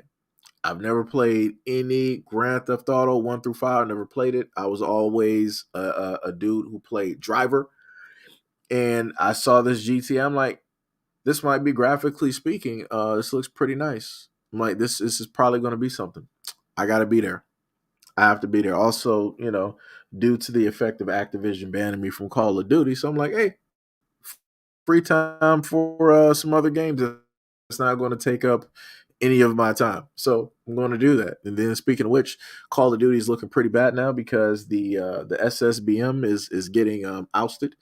And more information is coming out about the matchmaking and how it is that they have certain things running there. It's looking pretty bad. So I guess Activision, gave me a heads up, I guess. Shadow's a legend. Was it Shadow's a legend? I'm not sure. Stardust said, yep, got all friends in one location, killing it on the sticks or mouse and keyboard. Yep. RJ said Quake. Yeah, I think the first time I played Quake was on Xbox. I never played it on PC. But the funniest thing, on PC, the first thing I ever played was MechWarrior. What was it? Let me go back. It was MechWarrior, Mortal Kombat 1, 2, and 3. Dr. Radiaki, that was like some off-brand type of game. And Need for Speed. I think it should have been like Need for Speed 911 or Porsche Pursuit, whatever it was during that time. It was one of those. But I was playing Need for Speed and different stuff during that time. Good stuff. Very, very good stuff. Black Lightning said Bill Nye versus Mr. Noodle. DSB said you would not be disappointed with GTA 6, my warrior. But I can tell you, like, it's looking pretty. I'm just more so looking at the online. I feel like that's going to be pretty nice. I feel like it should be a pretty, large type of area and stuff like that. Like I said, I will, when I happen to get my hands on that, I will be streaming that. That will happen. That will be on a gaming channel or whatnot or whatever. However it is, I'll figure out how to do that. By 2025, we'll see. 2024, 2025, whichever one, we'll see. If YouTube said I stopped GTA after 4, but I'll try 6 just because so many people are heated over it. I'm not a true fan. I'm not a true fan either. It looks interesting and trust me. I've been always like a Call of Duty type of person, but I got banned off of Call of Duty and I'm now playing Fortnite. I never thought in my life, never of any of my days, that I would ever find myself as a gamer playing Fortnite, but here I am. Play Lego Fortnite. I played the racing, which is actually pretty fun. For any parents out there with their kids that be playing Fortnite, please teach your kids how to drive video games, because it is abundantly apparent that a lot of your kids do not know how to drive. They do not know how to drift or take corners. They are just banging into cars like this is Mario Kart, and I'm like, this is not racing. If it's going to be like this, we might as well be playing Burnout, because then that's the real reason, to be doing it. Oh yeah, Goku versus Superman. Oh yeah, yep. Stardust said SBM. Yep, skill-based matchmaking. Yep. If YouTube said Quake, Mech Warrior, Duke. Oh yeah, I played Duke Nukem as well. Duke Nukem was one of those ones, and Doom. Yep. Shout out, to being able to play that on my my uncle's house. Let me get into my first taste of PC gaming. Yep.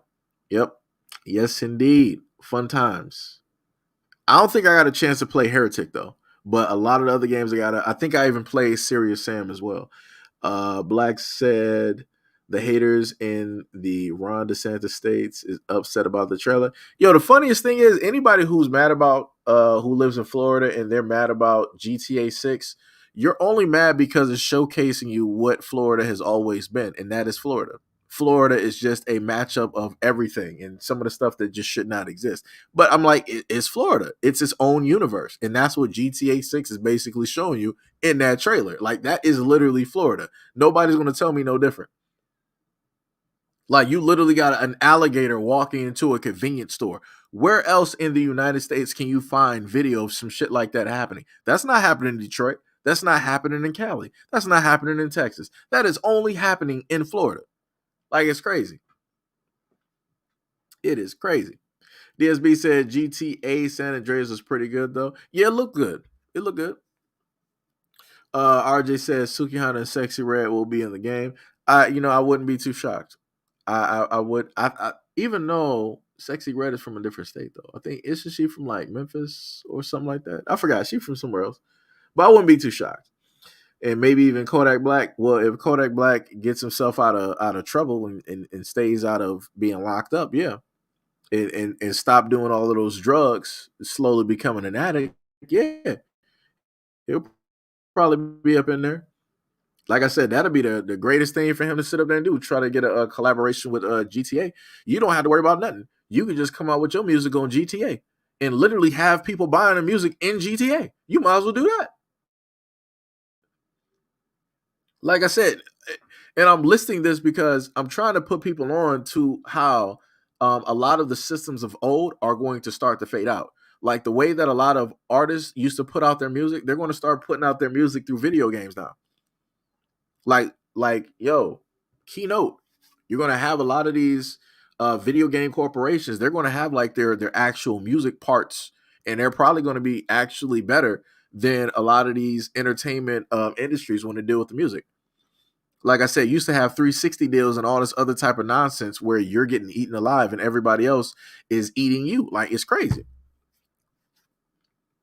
So, like I said, you had Snoop Dogg and many others that collaborated with crypto to sell certain albums and whatnot. You had Tory Lanez. He did the same thing. He sold, his album by way of crypto, and he was selling it for like $1, and he made like $1 million plus just by doing that method. And he didn't have to sit up there and deal with, the big elites up there in the music entertainment industry. He just created the music and he put it directly out there and got all of the profit. Pretty much damn near got 100% of the profit. So, like I said, other avenues that basically shows you, how other avenues are in a sense better. Right. Pink said, Brother Reigns did a whole live on the GTA 6 trailer. Oh, shit. That had to be hilarious. Yo, if he did a video, that had to be hilarious. That had to be hilarious. I know he had a lot to say directly about that. Ah, man. Ooh, he was probably lighting that shit up. Let me tell you. He was probably setting that on fire. It was flames everywhere. Let me tell you. Stardust said, I see what happens with a pirated copy of Serious Sam. There's an unkillable scorpion that chases you down and makes completing the game impossible. Oh, yeah. Yeah. And that's the one thing I technically like about the game creators. And now, because, I buy my games and shit. So when you have an abundance of people wanting to pirate your game and then they want to try to either profit off of it or whatnot, whatever, when game companies do stuff like that, I like when they do stuff like that. Like they did the same thing with The Sims as well. I think it should have been like Sims 3 or Sims 4. If you pirated that game, like certain things would appear like ultra blurry or some type of stuff like that. Like I said, I like when they do stuff like that. Because realistically, it's like if you really wanted to, play it and you really want it, then you would actually just buy it directly from them, right? But, people always figure out other ways to, get stuff. RJ said, it is said you remember I live in Florida not too long ago. Oh, yeah. DC said NFTS, yep. F YouTube said, I found it about Royce the 5'9" and some artists through video games, shaking my head. Yeah, that's the way that I started listening to other music. Like back in my days of playing Burnout, this is what really got me into alternative music, like playing Tony Hawk Pro Skater, Dave Mirra's BMX, and all of the other games. Like they would always have alternative rock directly in it. I'm like, this is sounding kind of cool. I'm like, I like this. And it was like you just got thrown directly into that world. And then after you got thrown into that world, now you're looking at MTV and VH1, and now you hear these artists and even other artists that might sound similar and now you're just down this rabbit hole of looking at like all of this other alternate music, right? And then you get to the mind frame where I wasn't really into rap at that moment in time because I was listening to all of this other type of stuff by way of the video games that I love and like playing and spend the utmost time on, right? And then I had friends that were also into the exact same games, listening to the exact same music and, stuff like that. So my world of music was a little bit different versus everybody else. Now it's, I don't know what to really put the world at this moment in time. It's not as diverse, I can tell you that, in a sense. Because I felt like the moment in time that you started listening to alternative music, you started diversifying the amount of different music and stuff that, you listen to. Because you had a lot of people like, if you're from the hood and whatnot, people like, man, I don't listen to, none of those artists. We don't know nothing about no Backstreet and all this other type. Now, this is what I want people to pay attention to, right? Hold on, let me just put. I know it's going to be technically a weird image to put directly up there. Let me see if I can find it, right? So this was back in the days, right? So let me just put this image directly up there. Like back in the day, people would sit up there. Guys back then would always sit up there and say, man, I don't know nothing about no Backstreet, no NSYNC, no 98 Degrees. And, we don't listen to like none of this stuff and all this other type of stuff, right? During the time, I want to say it should have been Backstreet. They had a commercial at their height. They had a commercial directly on, I think it should have been like Burger King, because Burger King had the whole thing of like, have it your way, right? And then you had one of the Backstreet songs that would basically play along directly with that. And then they were on a whole bunch of like other stuff. Some of these groups had some songs that it was like you sitting up there like bobbing directly to. But again, during that time frame, people who were quote unquote the hardest of the hardest directly out there. I'm like, man, I wasn't listening to this shit. I was sitting up there listening to like, hard ass, like rap, all this other type of stuff, yada, yada, yada, and all this other type of stuff. But now, right, after saying all of that they weren't listening to it back then, what do you now see? When you got Backstreet and NSYNC basically, coming back out, you see some of these songs. You now see some of those same dudes magically singing those songs. I'm like, what happened? I was like, I thought you didn't know none of them songs. I'm like, you're not going to tell me that you just recently learned that song because he just recently came back into popularity. You're not going to tell me that. You're lying. Yo, it's crazy. It is crazy. Pink said supposedly Tory Lanez did sell his album as NFT. Not only did he receive all the profits, but the people that purchased it was also able to sell them as well, which made the label upset. Yeah. Let me put that up there so that people can understand. That's how powerful. Like I said, I get what it is where people have stated before, like they are they're like, hey, miss me with the whole crypto and all that other type of stuff. That's cool. I get it. No problem. Again, not trying to force nobody to believe and to look into nothing. All I'm sitting up there saying is Tory Lanez, who is somebody that does music. He is very good at the music that he does. Tory Lanez pretty much does not miss when he puts out songs. I don't care what people basically feel about him and Megan Thee Stallion. Like, the motherfucker has hits. When he even when he basically shows up as just to be there on a song, he has hits. When he does stuff solo by himself, he has hits. When you go back and you look at some of the footage of him on Twitch or Twitter, and you got him, you got his music engineer, you got him, and he's just making and doing songs on the spot.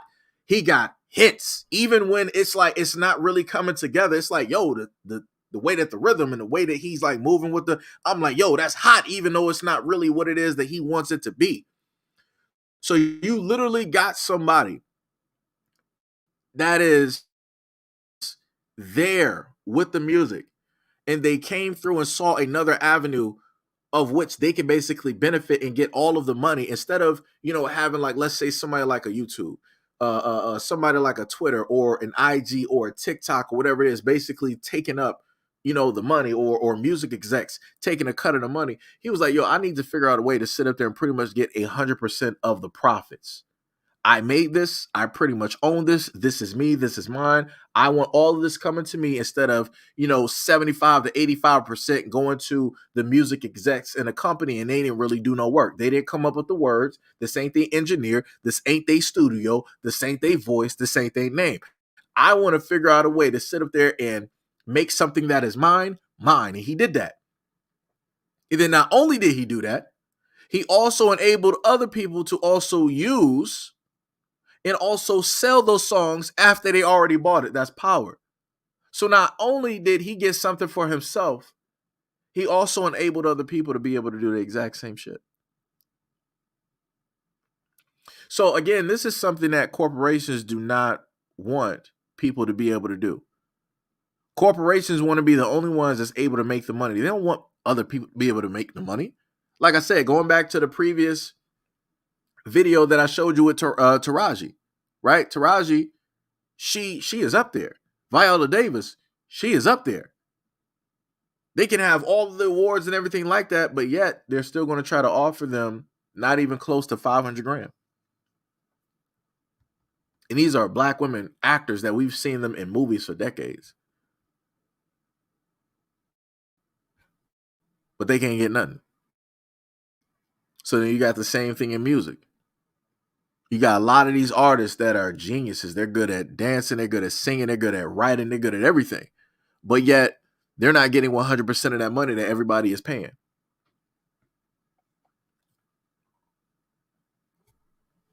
Like, it's crazy.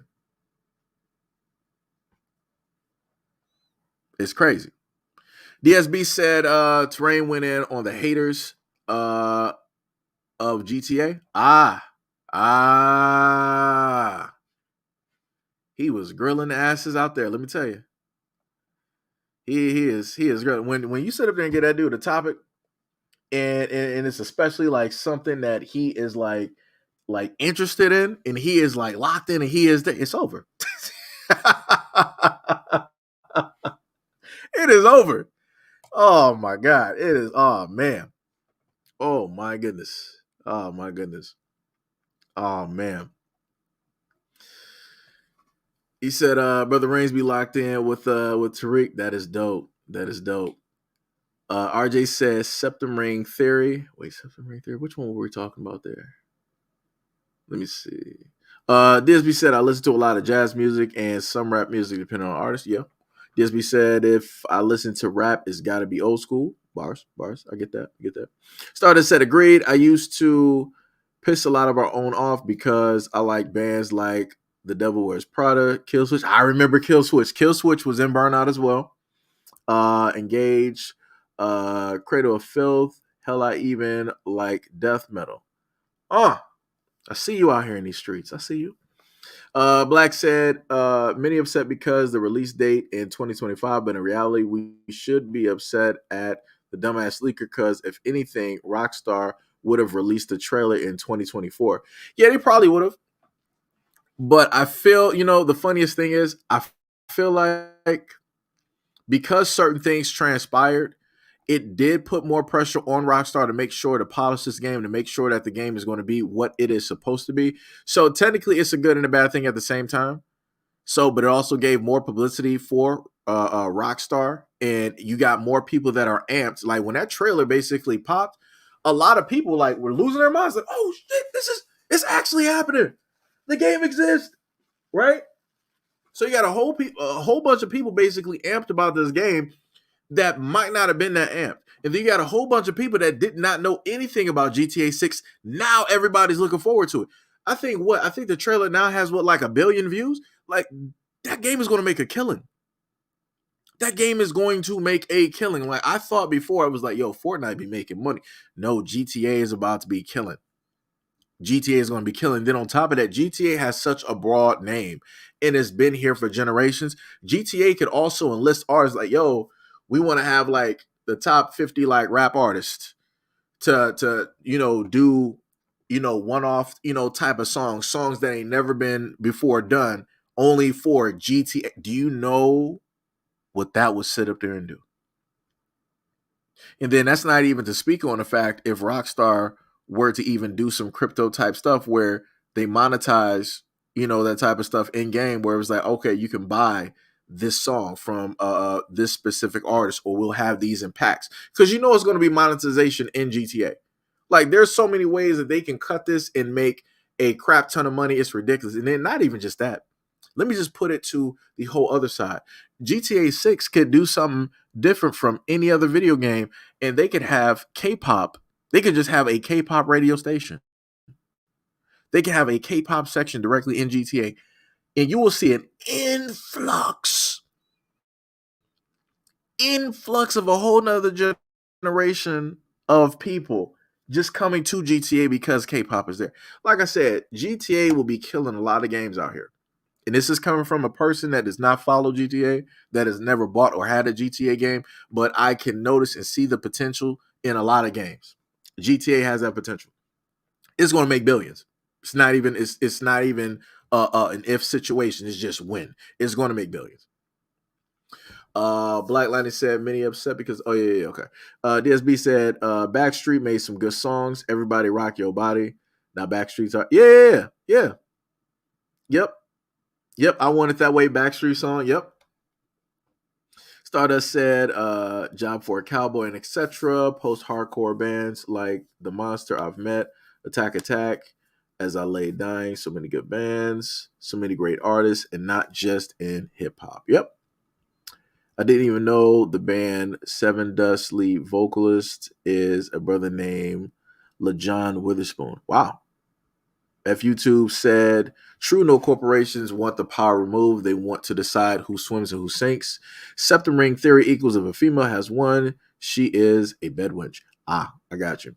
See, I was just used to the Septum Ring just being like the whole like feminist, type of thing, because that's usually what happens. As soon as you see like the Septum Ring, it's a problem. Before, the Septum Ring did not even have any of that connected to it.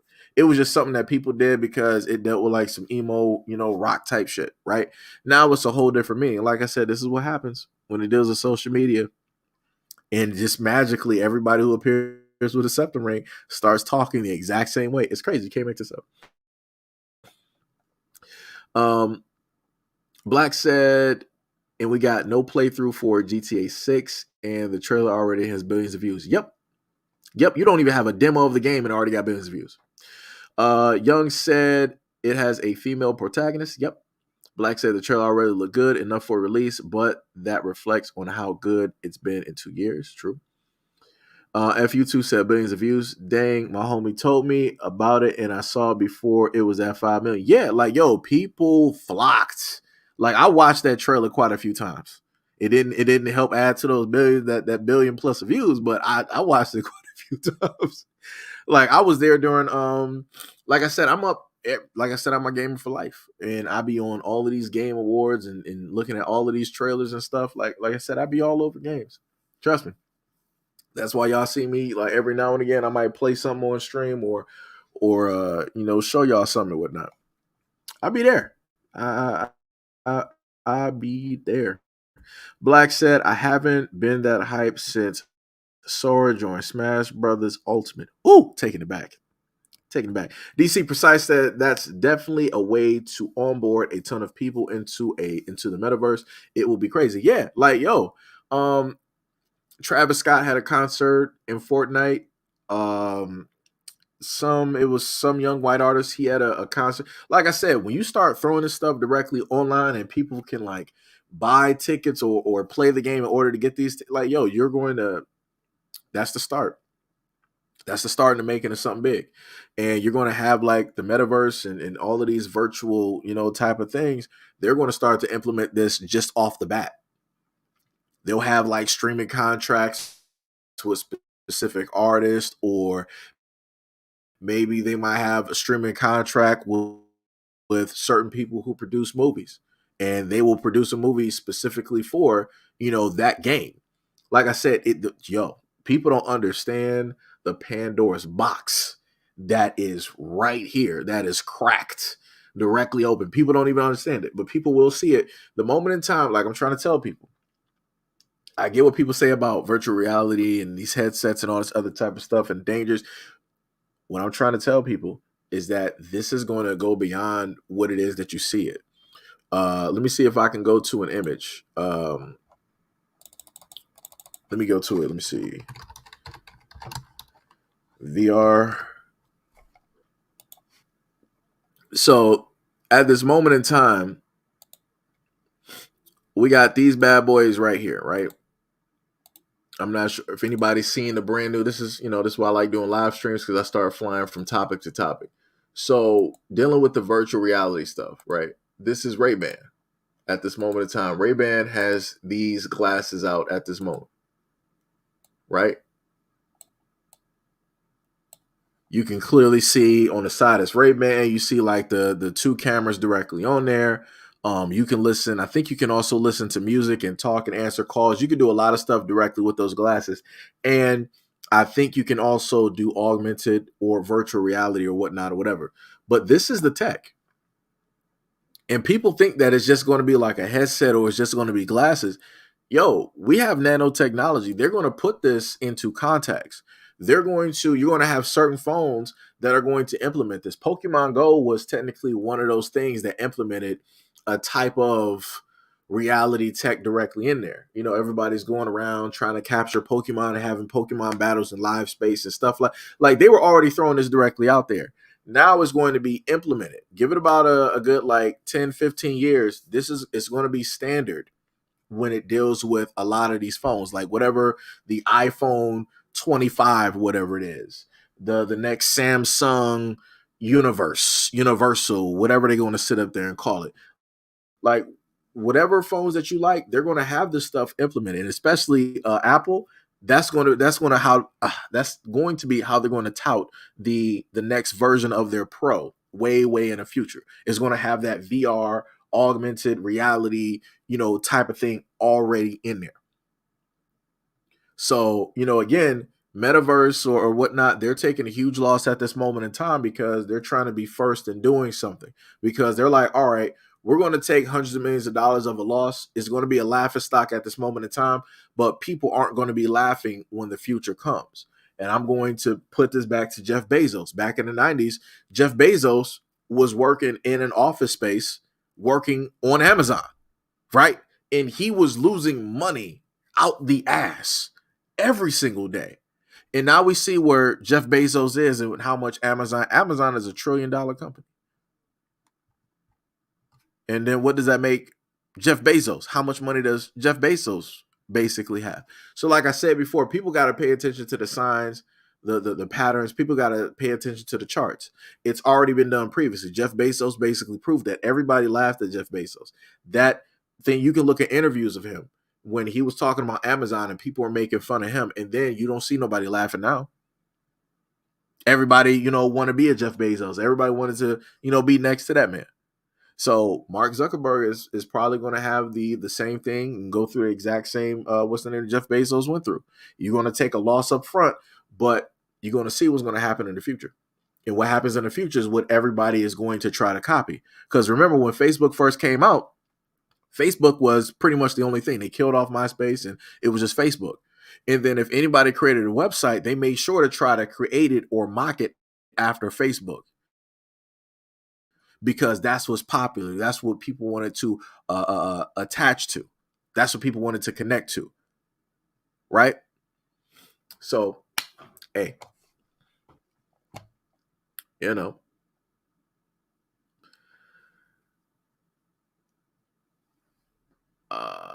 Let me see what we got. We got some people further back in the live stream. Ty said, I'm still waiting for us to play Lethal since Tippy wants you to play a horror game. Lethal, I'm not even sure what Lethal is. Is Tippy even here? I don't even think she's here. She'll probably pull up at the super ultra last part and be like, I'm here. What did I miss? I can already sense it. DSB said those iPhones are very expensive. Yo, Mahoko, what is up? What is up? What is up?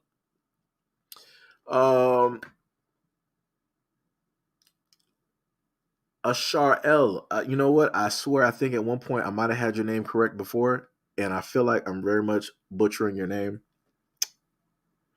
And so that I don't butcher names, I'm just gonna shorten. I'm like, yo, AS is in the building. What is up? What is up? Said, we love you, little brother. They are scattering every black media's subs out and making it hard to keep up with the creator.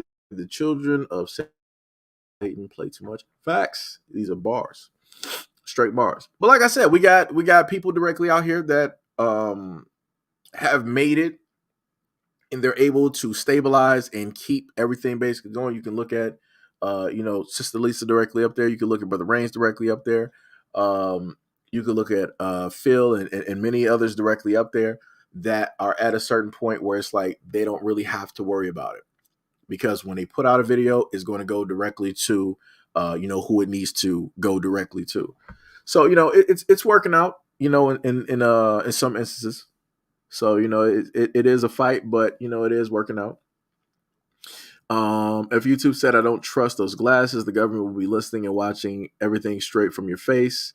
They're fun and convenient, but they also come with extremely dangerous implications. The funny thing about that, when you look at everything that we have, your game system, like I got an Xbox, you got the PlayStation, and everything else, all of that collects data, right?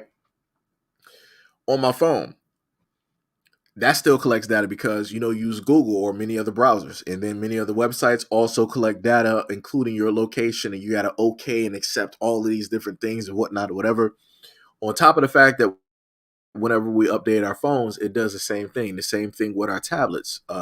Smartwatches, I'm not really sure, but I'm pretty sure that they have a connection to something and they give off a signal, giving off your, location. Even for us right now, we're being on YouTube, right? All of us are on YouTube. We got the AI, the systems, whatever it is, basically listening. And sooner or later, if you're watching from your phone or if you got a smart TV, you might just so happen to see an ad talking about White Castle, talking about Taco Bell, talking about McDonald's, talking about Burger King, talking about Chick-fil-A, talking about In-N-Out, talking about Jack in the Box, talking about Subway, right? Roscoe's Chicken and Waffles, whatever it is. at a certain point in time, you're going to start to see those ads either on IG, on Twitter, or whatever that they allow advertisement support to take place. So everything that we have at this moment in time is currently listening directly to us. It's almost inescapable at this moment in time. Even when we go out in the public, you have cameras basically watching you. It's almost getting to the point where it's getting to the Minority Report era, where they're going to have advertisements that are specifically for you, right? Not anybody else. They're specifically for you. So they know, by your brain scans and your normal eating habits, and by the other data online, what it is that you like and dislike. So they're going to specifically make as specifically to and for you. So I used to be at the point of being scared of a lot of stuff. Now I'm at the point of, I'm not sure if conscious acceptance is the word that I'm looking for. It's a word I just made up, I guess. I don't know. But I acknowledge a lot of the stuff that is happening. I understand. I see the reason. And it's like I'm just there. Right? And I'm just learning and I'm observing, how these things are going to go, when it deals with the future and everything like that. Let me see. If you just said, I think GTA 1 had a female protagonist. I don't know about GTA 2 or 3 or Vice City. It was about Tom. Yeah, I think one of them, you had a Russian girl in there because I remember her face. She had the blonde hair, kind of like the Meg face, and she had like a mole. She sort of looked like a prostitute dress-wise. But I know who you're talking about. Vice City and San Andreas have female protagonists, maybe not to the extent of being fleshed out like Lucia. However, Lucia is definitely not the first. Next GTA game, I want to turn against the government on. And we can't lie to come up with that game. That's pushing a little bit too far.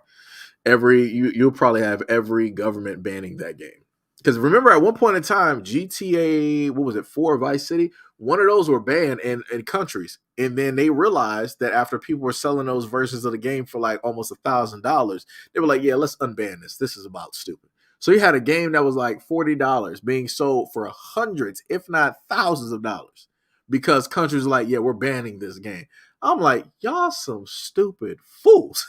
Like, anytime you ban something, people are just going to be making a buttload of money, and that's what happened. Black said we're taking our shootouts in space. Oh yeah, it's about to be Gunnerman here.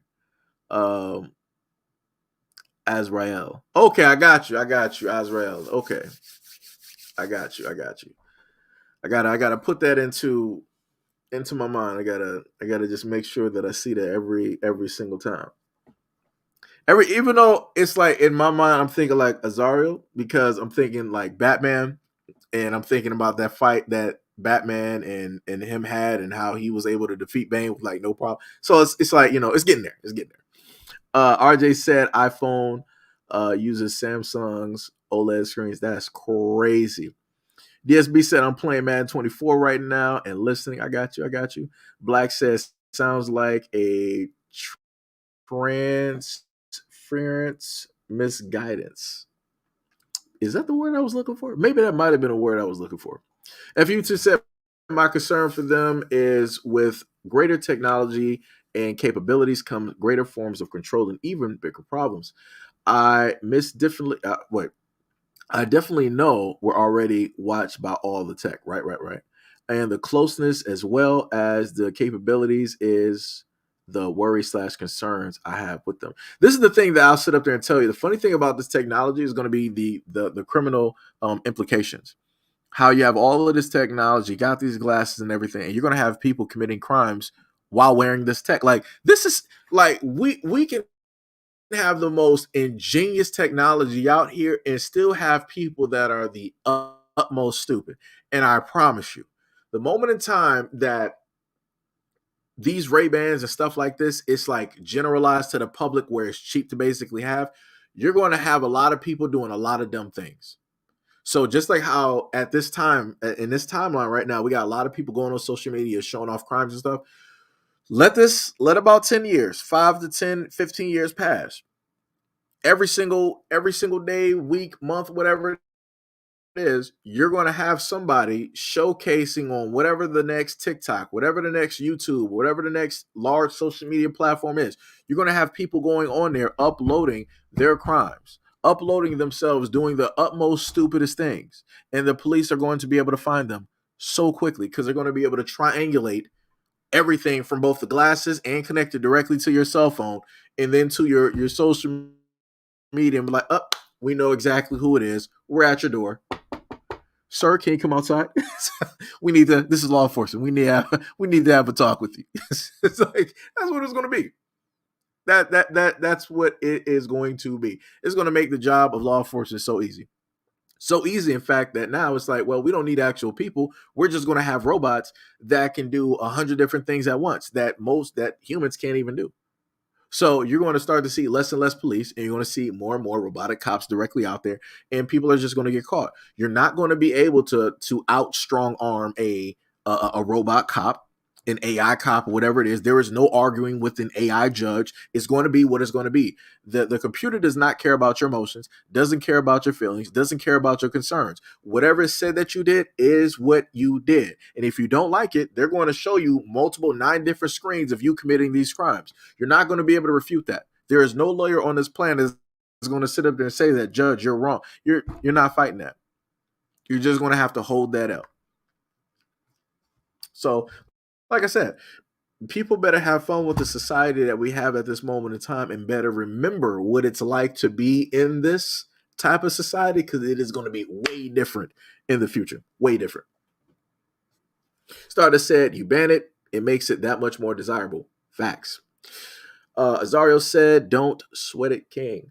Hey, man, I normally try to, because Brother Reigns, I swear to goodness, I always get the brother name wrong, and it is never on purpose. My mind just sees it vastly differently, and then it pronounces vastly differently when it comes out. So this is why I'll be like, yo, Brother Reigns. That's why I do that every single time. Let me see. Stardust said, can't plead the fifth when you're self-incriminated. Yep. And Black said, let me get into the gaming industry, and I'll make a game based on the Bible. And oh boy, I will hurt a lot of people's feelings. I mean, technically, you can do that. They got AI tech right now where you can use the AI to help you write the code and different stuff like that for a video game. So it wouldn't be that difficult to do. It would just depend on what you would want your budget to be when it deals with the graphics and different stuff like that.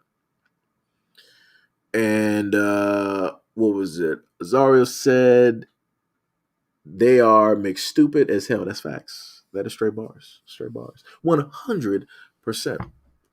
But we've been going for about a good 3 hours and 36 minutes. Want to say much love, respect, and appreciation to any and all of you who have actually been here during this live stream. I was originally supposed to stop this about 50 minutes.